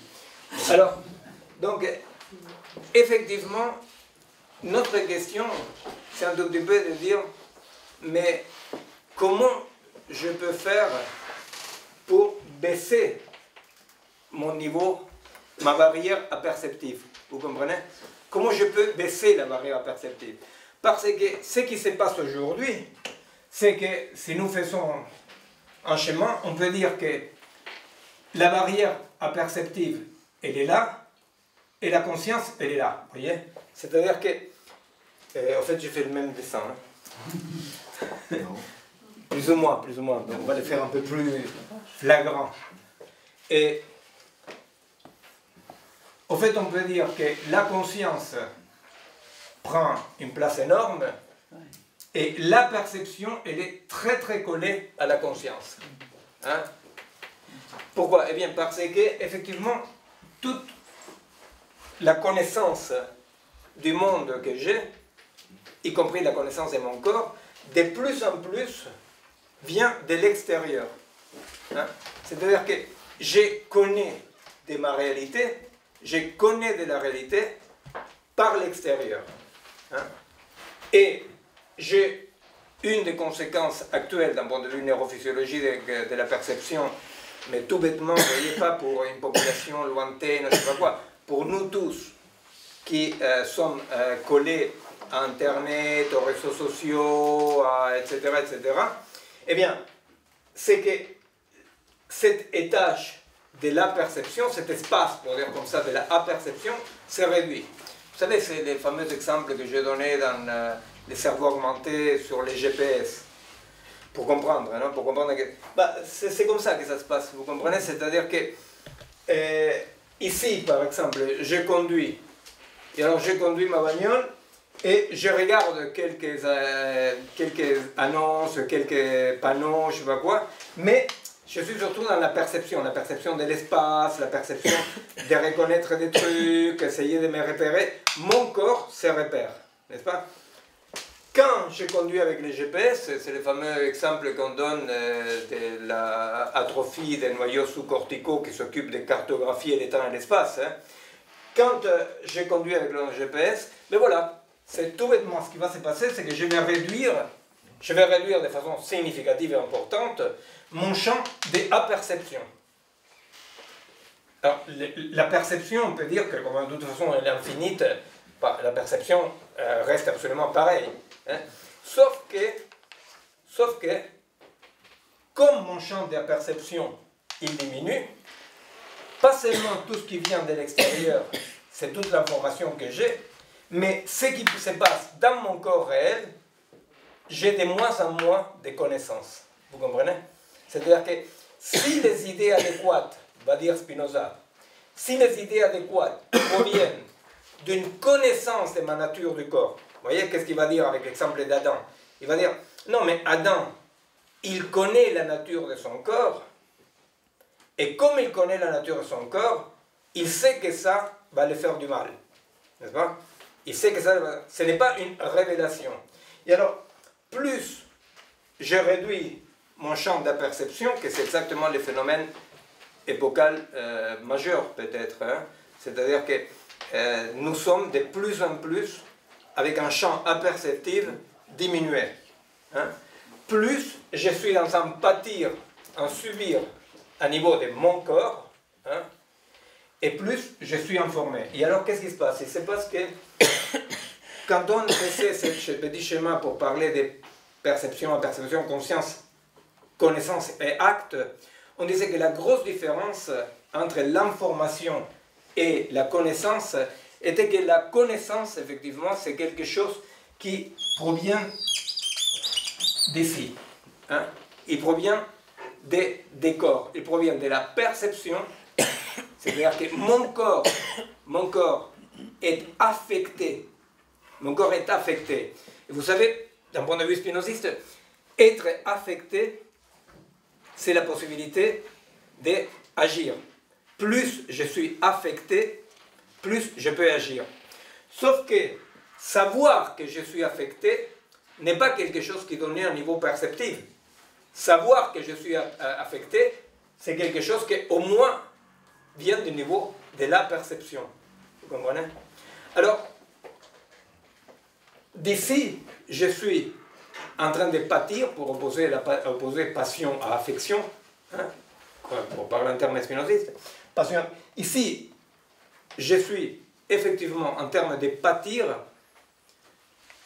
mais je pâtis ici parce que effectivement l'information vient de dehors, mais je pâtis surtout dans mon corps, parce que mon corps donc est bougé et dirigé par un corps extérieur qui ne correspond pas à la nature de mon corps. C'est compréhensible ça? Oui. Alors nous on disait, c'est quand même assez étonnant parce que plus on est informé, moins on agit. Et l'explication de Spinoza, et que c'est ça la surprise en biologie, en neurophysiologie, que les explications de Spinoza, quand on l'étudie d'un point de vue, vous savez, il y a des lectures physiques de Spinoza, parce que c'est très intéressant en tant que physicien, lire. Bon, d'un point de vue biologique, lire Spinoza, pour les gens comme moi, il y a 30 ans, j'ai commencé à travailler avec Varela, je n'arrête pas de me surprendre quand je relis l'éthique, etc., de voir à quel point il y a une interprétation biologique hyper intéressante de Spinoza. Parce que ce qu'il va dire Spinoza, c'est ça. Il va dire finalement que plus je réduis ces champs-là, plus je suis agi par quelque chose qui ne correspond pas à la nature de mon corps. Et la nature de mon corps, je peux la comprendre, je peux la connaître d'une façon corporelle ici et d'une façon consciente ici. Oui. Alors, pourquoi donc plus d'informations, l'information empêche d'agir, vous l'aurez compris, n'est-ce pas? Juste pour comprendre, l'extérieur, ça veut dire par l'intermédiaire de la conscience. Non, l'extérieur, c'est être affecté par un corps extérieur dont tu as simplement une connaissance en distante. Tu vois, c'est-à-dire non pas une connaissance par ton corps.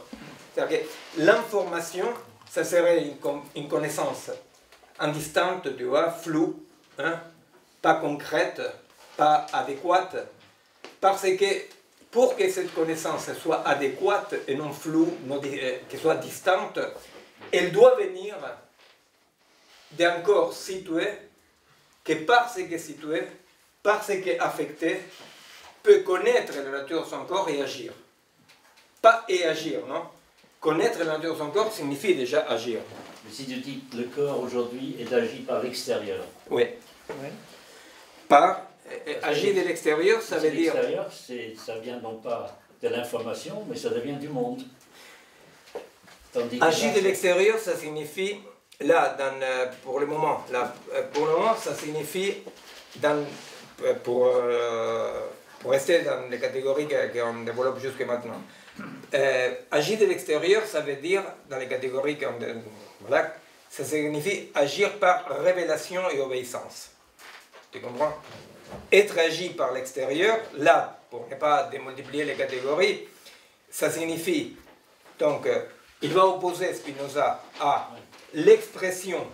L'expression, c'est cette connaissance. Ce que tu appelles par révélation, c'est par les informations, ce sont des révélations. Bon, ce sont des révélations. Si, ça serait les côtés de l'obéissance, les côtés...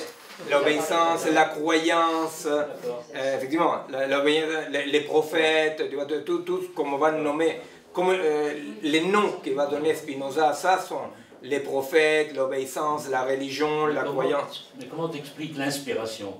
Que la planche, l'inspiration, qui vient d'où? Et aujourd'hui, ce que dit Lacan, c'est Dieu est dans l'inconscient, c'est-à-dire l'inspiration ne vient pas de Dieu ou quelque chose d'extérieur, mais quelque chose qui est effectivement une ouverture. L'inconscient, aujourd'hui, ce n'est plus simplement une sorte de poubelle du surmoi qui met tout sous le tapis, mais c'est aussi l'ouverture sur quelque chose qui est, comme dit le monde, le plan. Écoute, si dans ce sens-là, l'inspiration serait un nom proche de l'expression. C'est-à-dire que l'inspiration aurait à voir, ce que tu dis, ça aurait à voir avec l'expression. Tu vois? Cette expression-là, que d'ailleurs, effectivement, c'est celle qu'il va faire. Bon, je vais laisser le rouge. Va faire que, vous savez, cette fameuse phrase de Deleuze dans le pli, hein, son bouquin sur Leibniz, hein, dans lequel il va dire les individus sont des îles dans la mer, mais les îles sont des plis de la mer. Bien. Alors donc, les liens avec l'autre, les liens avec le monde, ne viennent pas ici, n'est-ce pas? Il vient ici, en intensité. Pour le dire comme ça, je trouve le commun, c'est que Spinoza va nommer le commun. Hein? Je trouve les communs, que dans ces communs-là, Spinoza va dire, il y a quelque chose qui est commun à la nature de mon corps et au corps extérieur. Vous voyez? Où je trouve les communs? Ben, je ne trouve jamais les communs dans l'intersubjectivité. Hein? Je trouve les communs en intensivité. C'est-à-dire que je trouve l'autre, les collectifs, dirait Simondon, il parle des collectifs, non? Nous on parlerait du commun, mais bon, ça veut dire grosso modo la même chose. Hein? Je trouve les communs ou les collectifs. Dans les collectifs, le problème c'est qu'il y a une idée un peu restreinte à l'humain.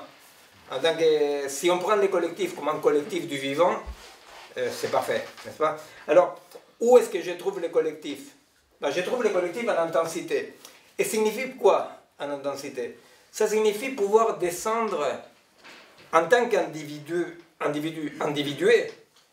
pouvoir descendre vers nos dimensions pré-individuelle. Vous comprenez? C'est cette pré-individuelle d'où on puise la force de la pensée, de la critique, de l'agir, n'est-ce pas? De l'amour. C'est-à-dire que c'est dans ces pré-individuels que nous, dans ces schémas un peu plus simples, on les identifie avec les champs perceptifs, qui est un champ qui est une tangente vers l'infini. Hein? Alors, effectivement, le défi, c'est comment je peux, moi, en tant qu'individu, comment je peux percevoir ce qui arrive à l'arbre? Comment est-ce que je peux percevoir ce qui arrive à l'environnement? Comment je peux percevoir? Alors, notre société individualiste, avec une individualité saturée, vous voyez? L'individualité saturée, ça serait ça. Hein? Une individualité tellement individuée qu'elle n'a plus aucun contact avec les pré-individuels. Chose que ça signifie la mort. Pas la mort physique, mais dans ces cas-là, la mort spirituelle, pour dire comme ça, n'est-ce pas? Alors, comment notre société individualiste, qu'elle ne conçoit pas, il ne conçoit pas cette intensivité-là, mais simplement cette extensivité-là, notre société, elle dit, mais comment faire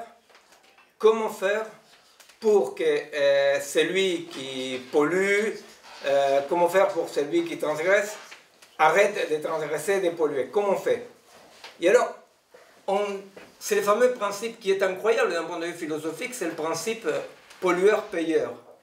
Pollueur-payeur, ça veut dire que nous acceptons l'échec total et nous disons, les individus sont ça, et donc ils ne peuvent être bougés que par leur intérêt ou leur plaisir.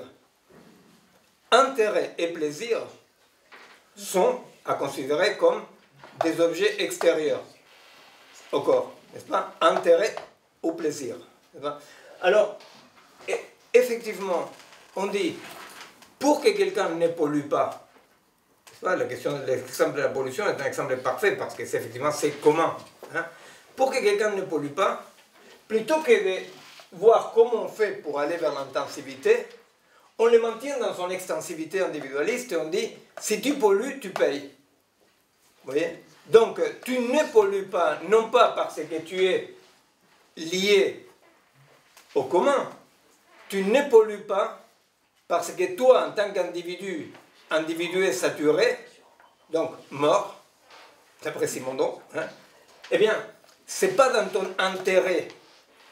Et c'est pour ça que l'intérêt est quelque chose que je disais de façon rapide, est extérieur à la nature de ton corps. Vous comprenez?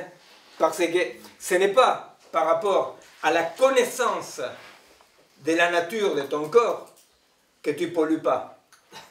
Alors, quand tu dis ton corps, déjà, vous voyez bien, ton corps n'est jamais un corps, c'est pour ça qu'on parle, nous, des champs biologiques dans les mammotrettes, n'est-ce pas? Ton corps n'existe pas que comme un corps. Quand on parle de corps, c'est ton corps parmi les corps, bien entendu. Hein, c'est-à-dire, il n'y a aucune individuation finie à niveau du corps. Hein. Toute individuation à niveau du corps, pour qu'il soit vivant, comme il dit Simondon, doit garder un noyau de pré-individuation, ou ce qui, d'un point de vue phénoménologique, veut dire que tout individu, tout être est sous forme de non-être. Vous voyez? Ça veut dire ça. Ça veut dire que tout individu est sous condition de pré-individuation, tout être est sous condition de non-être. Alors, voilà, la question c'est ça. C'est-à-dire, vous voyez, c'est une question centrale qu'on essayait de présenter là par rapport au sens commun. N'est-ce pas? Et la pensée critique, la question c'est, on s'est dit, depuis l'information de la pensée critique, on sait que c'est un désastre. Et alors, comment on fait pour que lui agisse dans le bon sens? Alors on dit, on ne peut pas, on ne sait pas comment faire. Alors donc, tout ce qu'on sait, c'est traiter la masse d'individus comme des objets inertes à bouger. Vous comprenez? C'est pour ça que l'intérêt apparaît comme une force extérieure. Hein? Comment je peux bouger, comment je peux pousser pour le côté que moi je trouve que c'est le bon? Eh bien, on va les pousser par un côté extérieur, parce qu'on ne croit absolument pas que quelqu'un puisse avoir une nature commune, et encore moins une connaissance de cette nature du corps et la nature commune. C'est compréhensible ça? Alors on va passer à un autre point. Effectivement, la question est de dire, mais comment je peux apercevoir? Comment je peux apercevoir? Parce qu'il ne s'agit pas de percevoir, nous sommes tous d'accord que la destruction d'une forêt en Amazonie, eh bien, elle est très loin, 1 kilomètre, mais n'ayez aucun doute que vous êtes absolument en train d'être traversé dans vos corps par la destruction d'une forêt en Amazonie, parce qu'effectivement, il n'y a pas de séparation. Hein. Alors donc, comment est-ce que je peux faire pour apercevoir? Non pas percevoir, parce qu'effectivement, d'après ces schémas-là, pas seulement je le perçois, mais je le perçois de façon passive, je pâtis ça. Comment je peux donc faire pour que quelqu'un, non pas par information justement, ne bouge plus, mais comment je peux faire pour que quelqu'un aperçoive un peu plus? C'est-à-dire que l'objectif, disons, l'objectif, ça serait comment faire pour descendre, vous voyez, descendre le maximum possible cette barrière de la perception. Comment nous pouvons élargir les champs imperceptibles? Eh bien, tout milite dans notre société dans le sens contraire, n'est-ce pas? C'est-à-dire, vous savez, quand on vous dit c'est très confortable les portables, c'est très confortable les GPS, c'est très... Bien entendu que c'est très confortable. Mais ces confortables-là s'adressent à lui. Vous voyez? Ce qui est confortable s'adresse à lui. Pensez tout bêtement, ne serait-ce que, pour le dire comme ça, entre guillemets, l'impôt payé au corps. C'est quoi l'impôt payé au corps? Ben, l'impôt payé au corps, que si tu restes assis sur ta chaise toute ta putain de journée, eh ben, tu es malade. Alors, lui, il ne veut pas.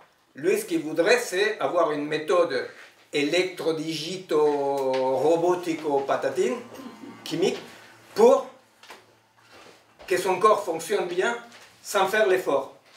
Vous comprenez? C'est-à-dire que même à ce niveau-là, même à niveau de ce qu'on appelle entre guillemets l'impôt au corps, n'est-ce pas, qui est de dire, bah, c'est plus confortable de rester assis toute la journée dans ma chaise, mais je crève, n'est-ce pas? Et il y a quand même quelque chose qu'on parlera un tout petit peu, c'est-à-dire c'est cette détermination de l'état d'un corps par rapport à ce qu'on peut penser. Hein, il existe une détermination de l'état d'un corps, c'est-à-dire qu'un corps dans n'importe quel état ne peut pas penser n'importe quoi. Hein? Alors, comment est-ce que je peux faire donc, pour qu'un corps qui n'agit pas comme ça, hein, c'est-à-dire que ces corps-là, nous, on n'accepte pas de payer l'impôt au corps, bah, effectivement, par rapport à l'individu de l'individualisme, c'est lui auquel la gauche, la droite, les centres et tout le monde s'adresse en disant, avec moi tu auras moins d'efforts, vous comprenez? Qui est le candidat qui peut dire, quitte à vouloir juste perdre son temps, qui peut dire, écoutez, avec moi, vous allez en baver, avec moi, vous allez faire du vélo. Que c'est un tout petit peu cette idée qui ont pas mal de copains et copines des croissants de la bonne dictature. Hein? C'est-à-dire une bonne petite dictature décroissante, pourquoi pas, vous voyez? Le problème, c'est qu'une bonne dictature décroissante rend les pires des artefacts de la croissance les drapeaux de la résistance, vous comprenez, par réaction immédiate, n'est-ce pas? Alors, qui est le candidat? Eh bien, le fait qu'il n'y ait pas de candidat n'est pas un désastre. Le fait qu'il n'y ait pas un candidat est une expression, dans le sens de l'expression, importante qu'il faut tenir compte. Il faut tenir compte qu'il y a des niveaux de ce qu'on appelle la politique qui sont radicalement impuissants pour affronter les problèmes de notre époque. Vous comprenez? C'est-à-dire que, qu'est-ce qui exprime ça? Bah, ça exprime que n'importe qui doit se pointer à faire des promesses et à vouloir être élu,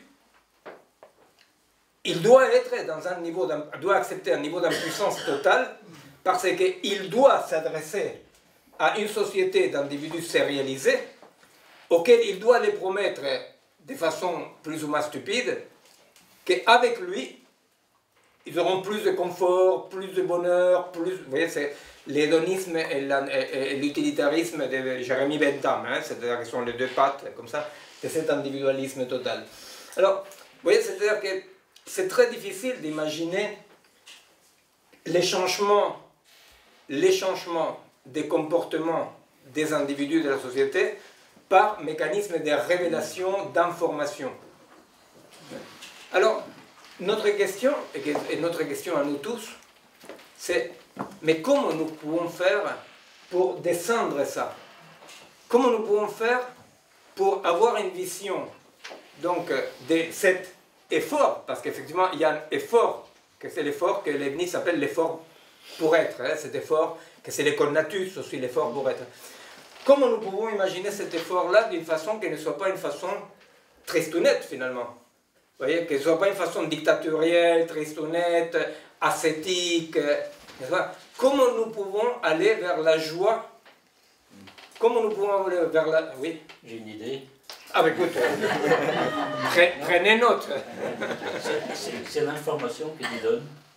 Hein? C'est l'information que toi tu donnes. Non, moi je donne pas de l'information. Moi j'essaye de produire. Non, sincèrement, c'est pas une blague. Hein. Non, une phrase que tu as écrite dans un livre qui a changé ma vie, c'est la phrase de Plotin.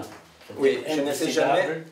Où s'arrête le moi? Je ne sais jamais. Justement, avec toi, tu dis comment faire comprendre aux gens absolument. Que leur moi est plus large que leur peau. Mais tu vois, il existe une différence très importante entre une bonne information et une idée adéquate. Pour vous dire d'une façon un tout petit peu comme ça, rapide, une idée adéquate, c'est à voir avec cet effet des changements de point de vue qu'il y a tout à coup dans une thérapie qui fonctionne. La bonne intervention, vous voyez, quand tout à coup, il y a vous savez, c'est-à-dire pourquoi est-ce que quelqu'un ne peut pas changer d'attitude dans sa vie? Pourquoi est-ce que dans la thérapie, c'est si difficile de changer d'attitude? Parce que changer d'attitude n'est jamais une information qui vient de l'extérieur, vous comprenez? Changer d'attitude est quelque chose qui est une connaissance de sa nature et par rapport à laquelle on agit. Hein? Être affecté signifie agir.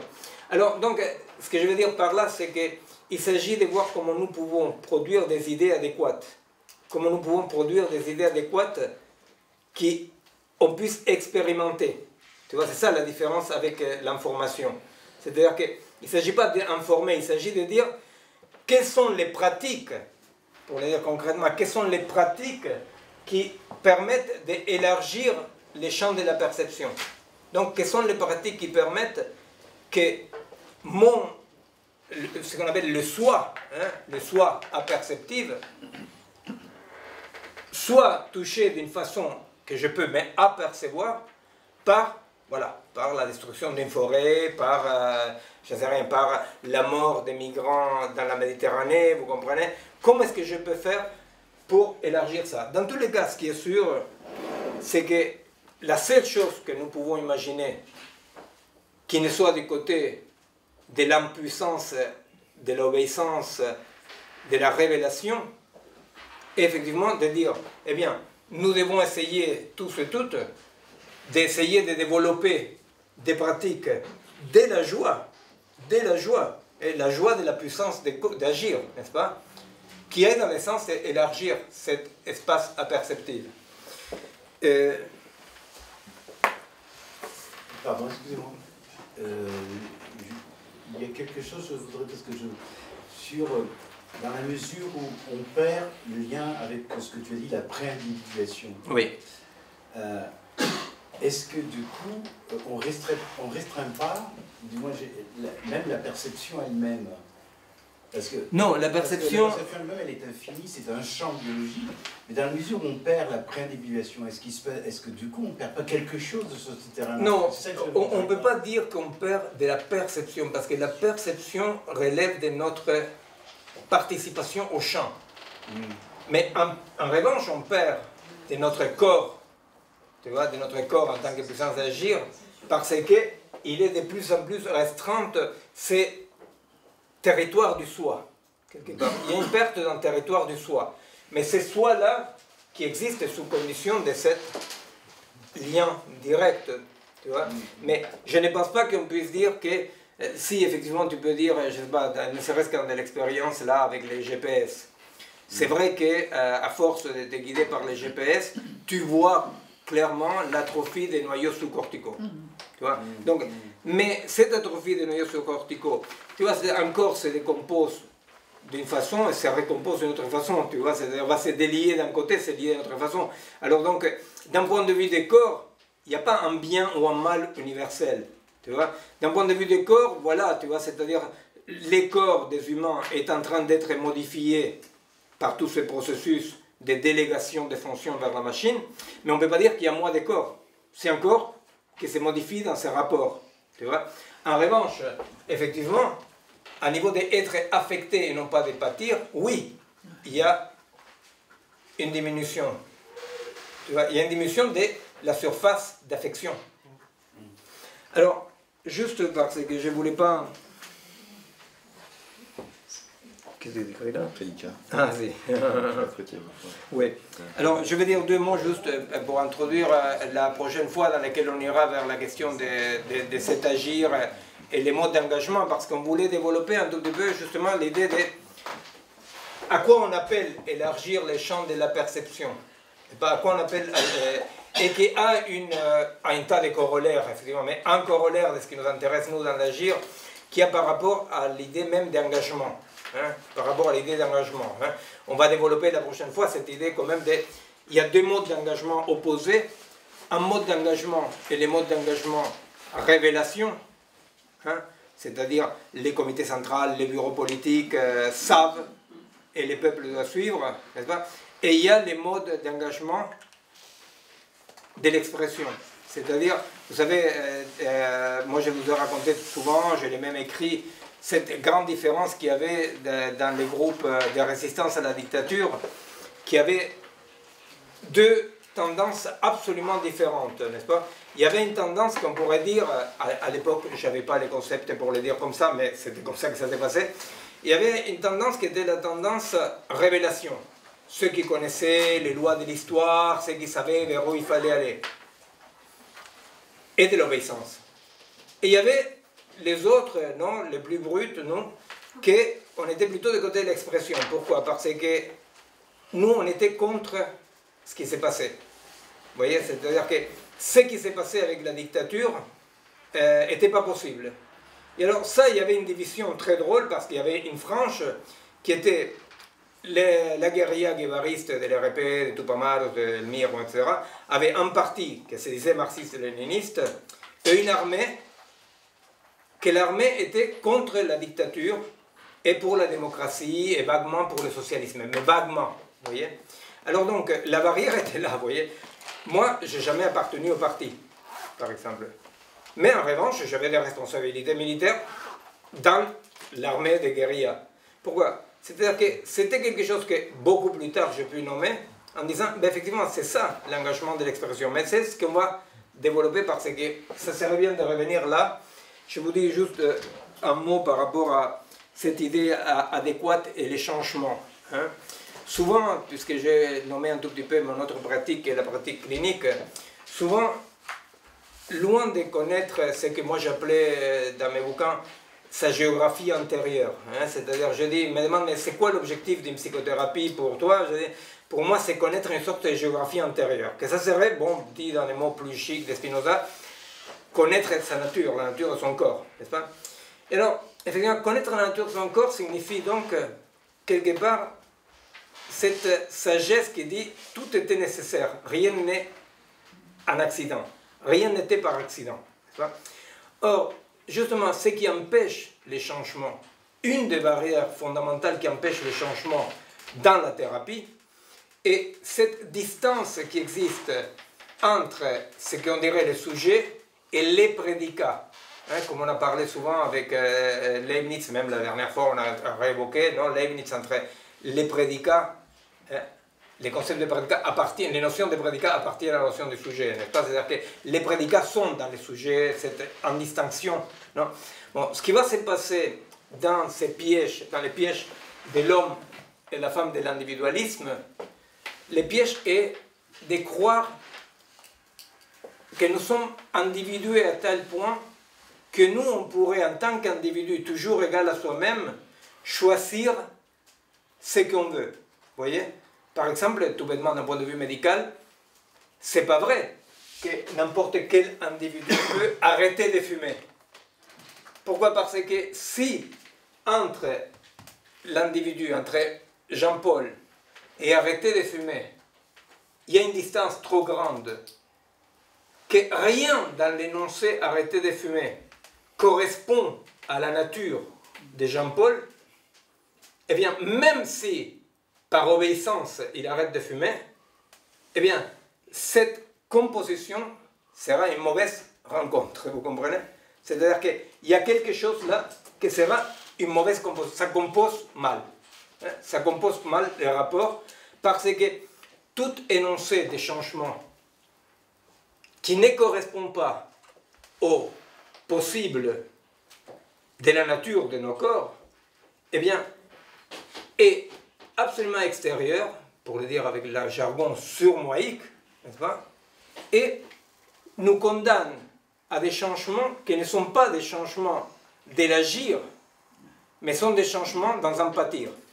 Et je vous rappelle, je ne sais pas si vous savez ou pas, mais qu'une tendance forte de la psychanalyse orthodoxe, n'est-ce pas, dit clairement que le travail thérapeutique, le travail analytique consiste à que le patient laisse tomber son surmoi un peu sclérosé pour adopter le surmoi de l'analyste.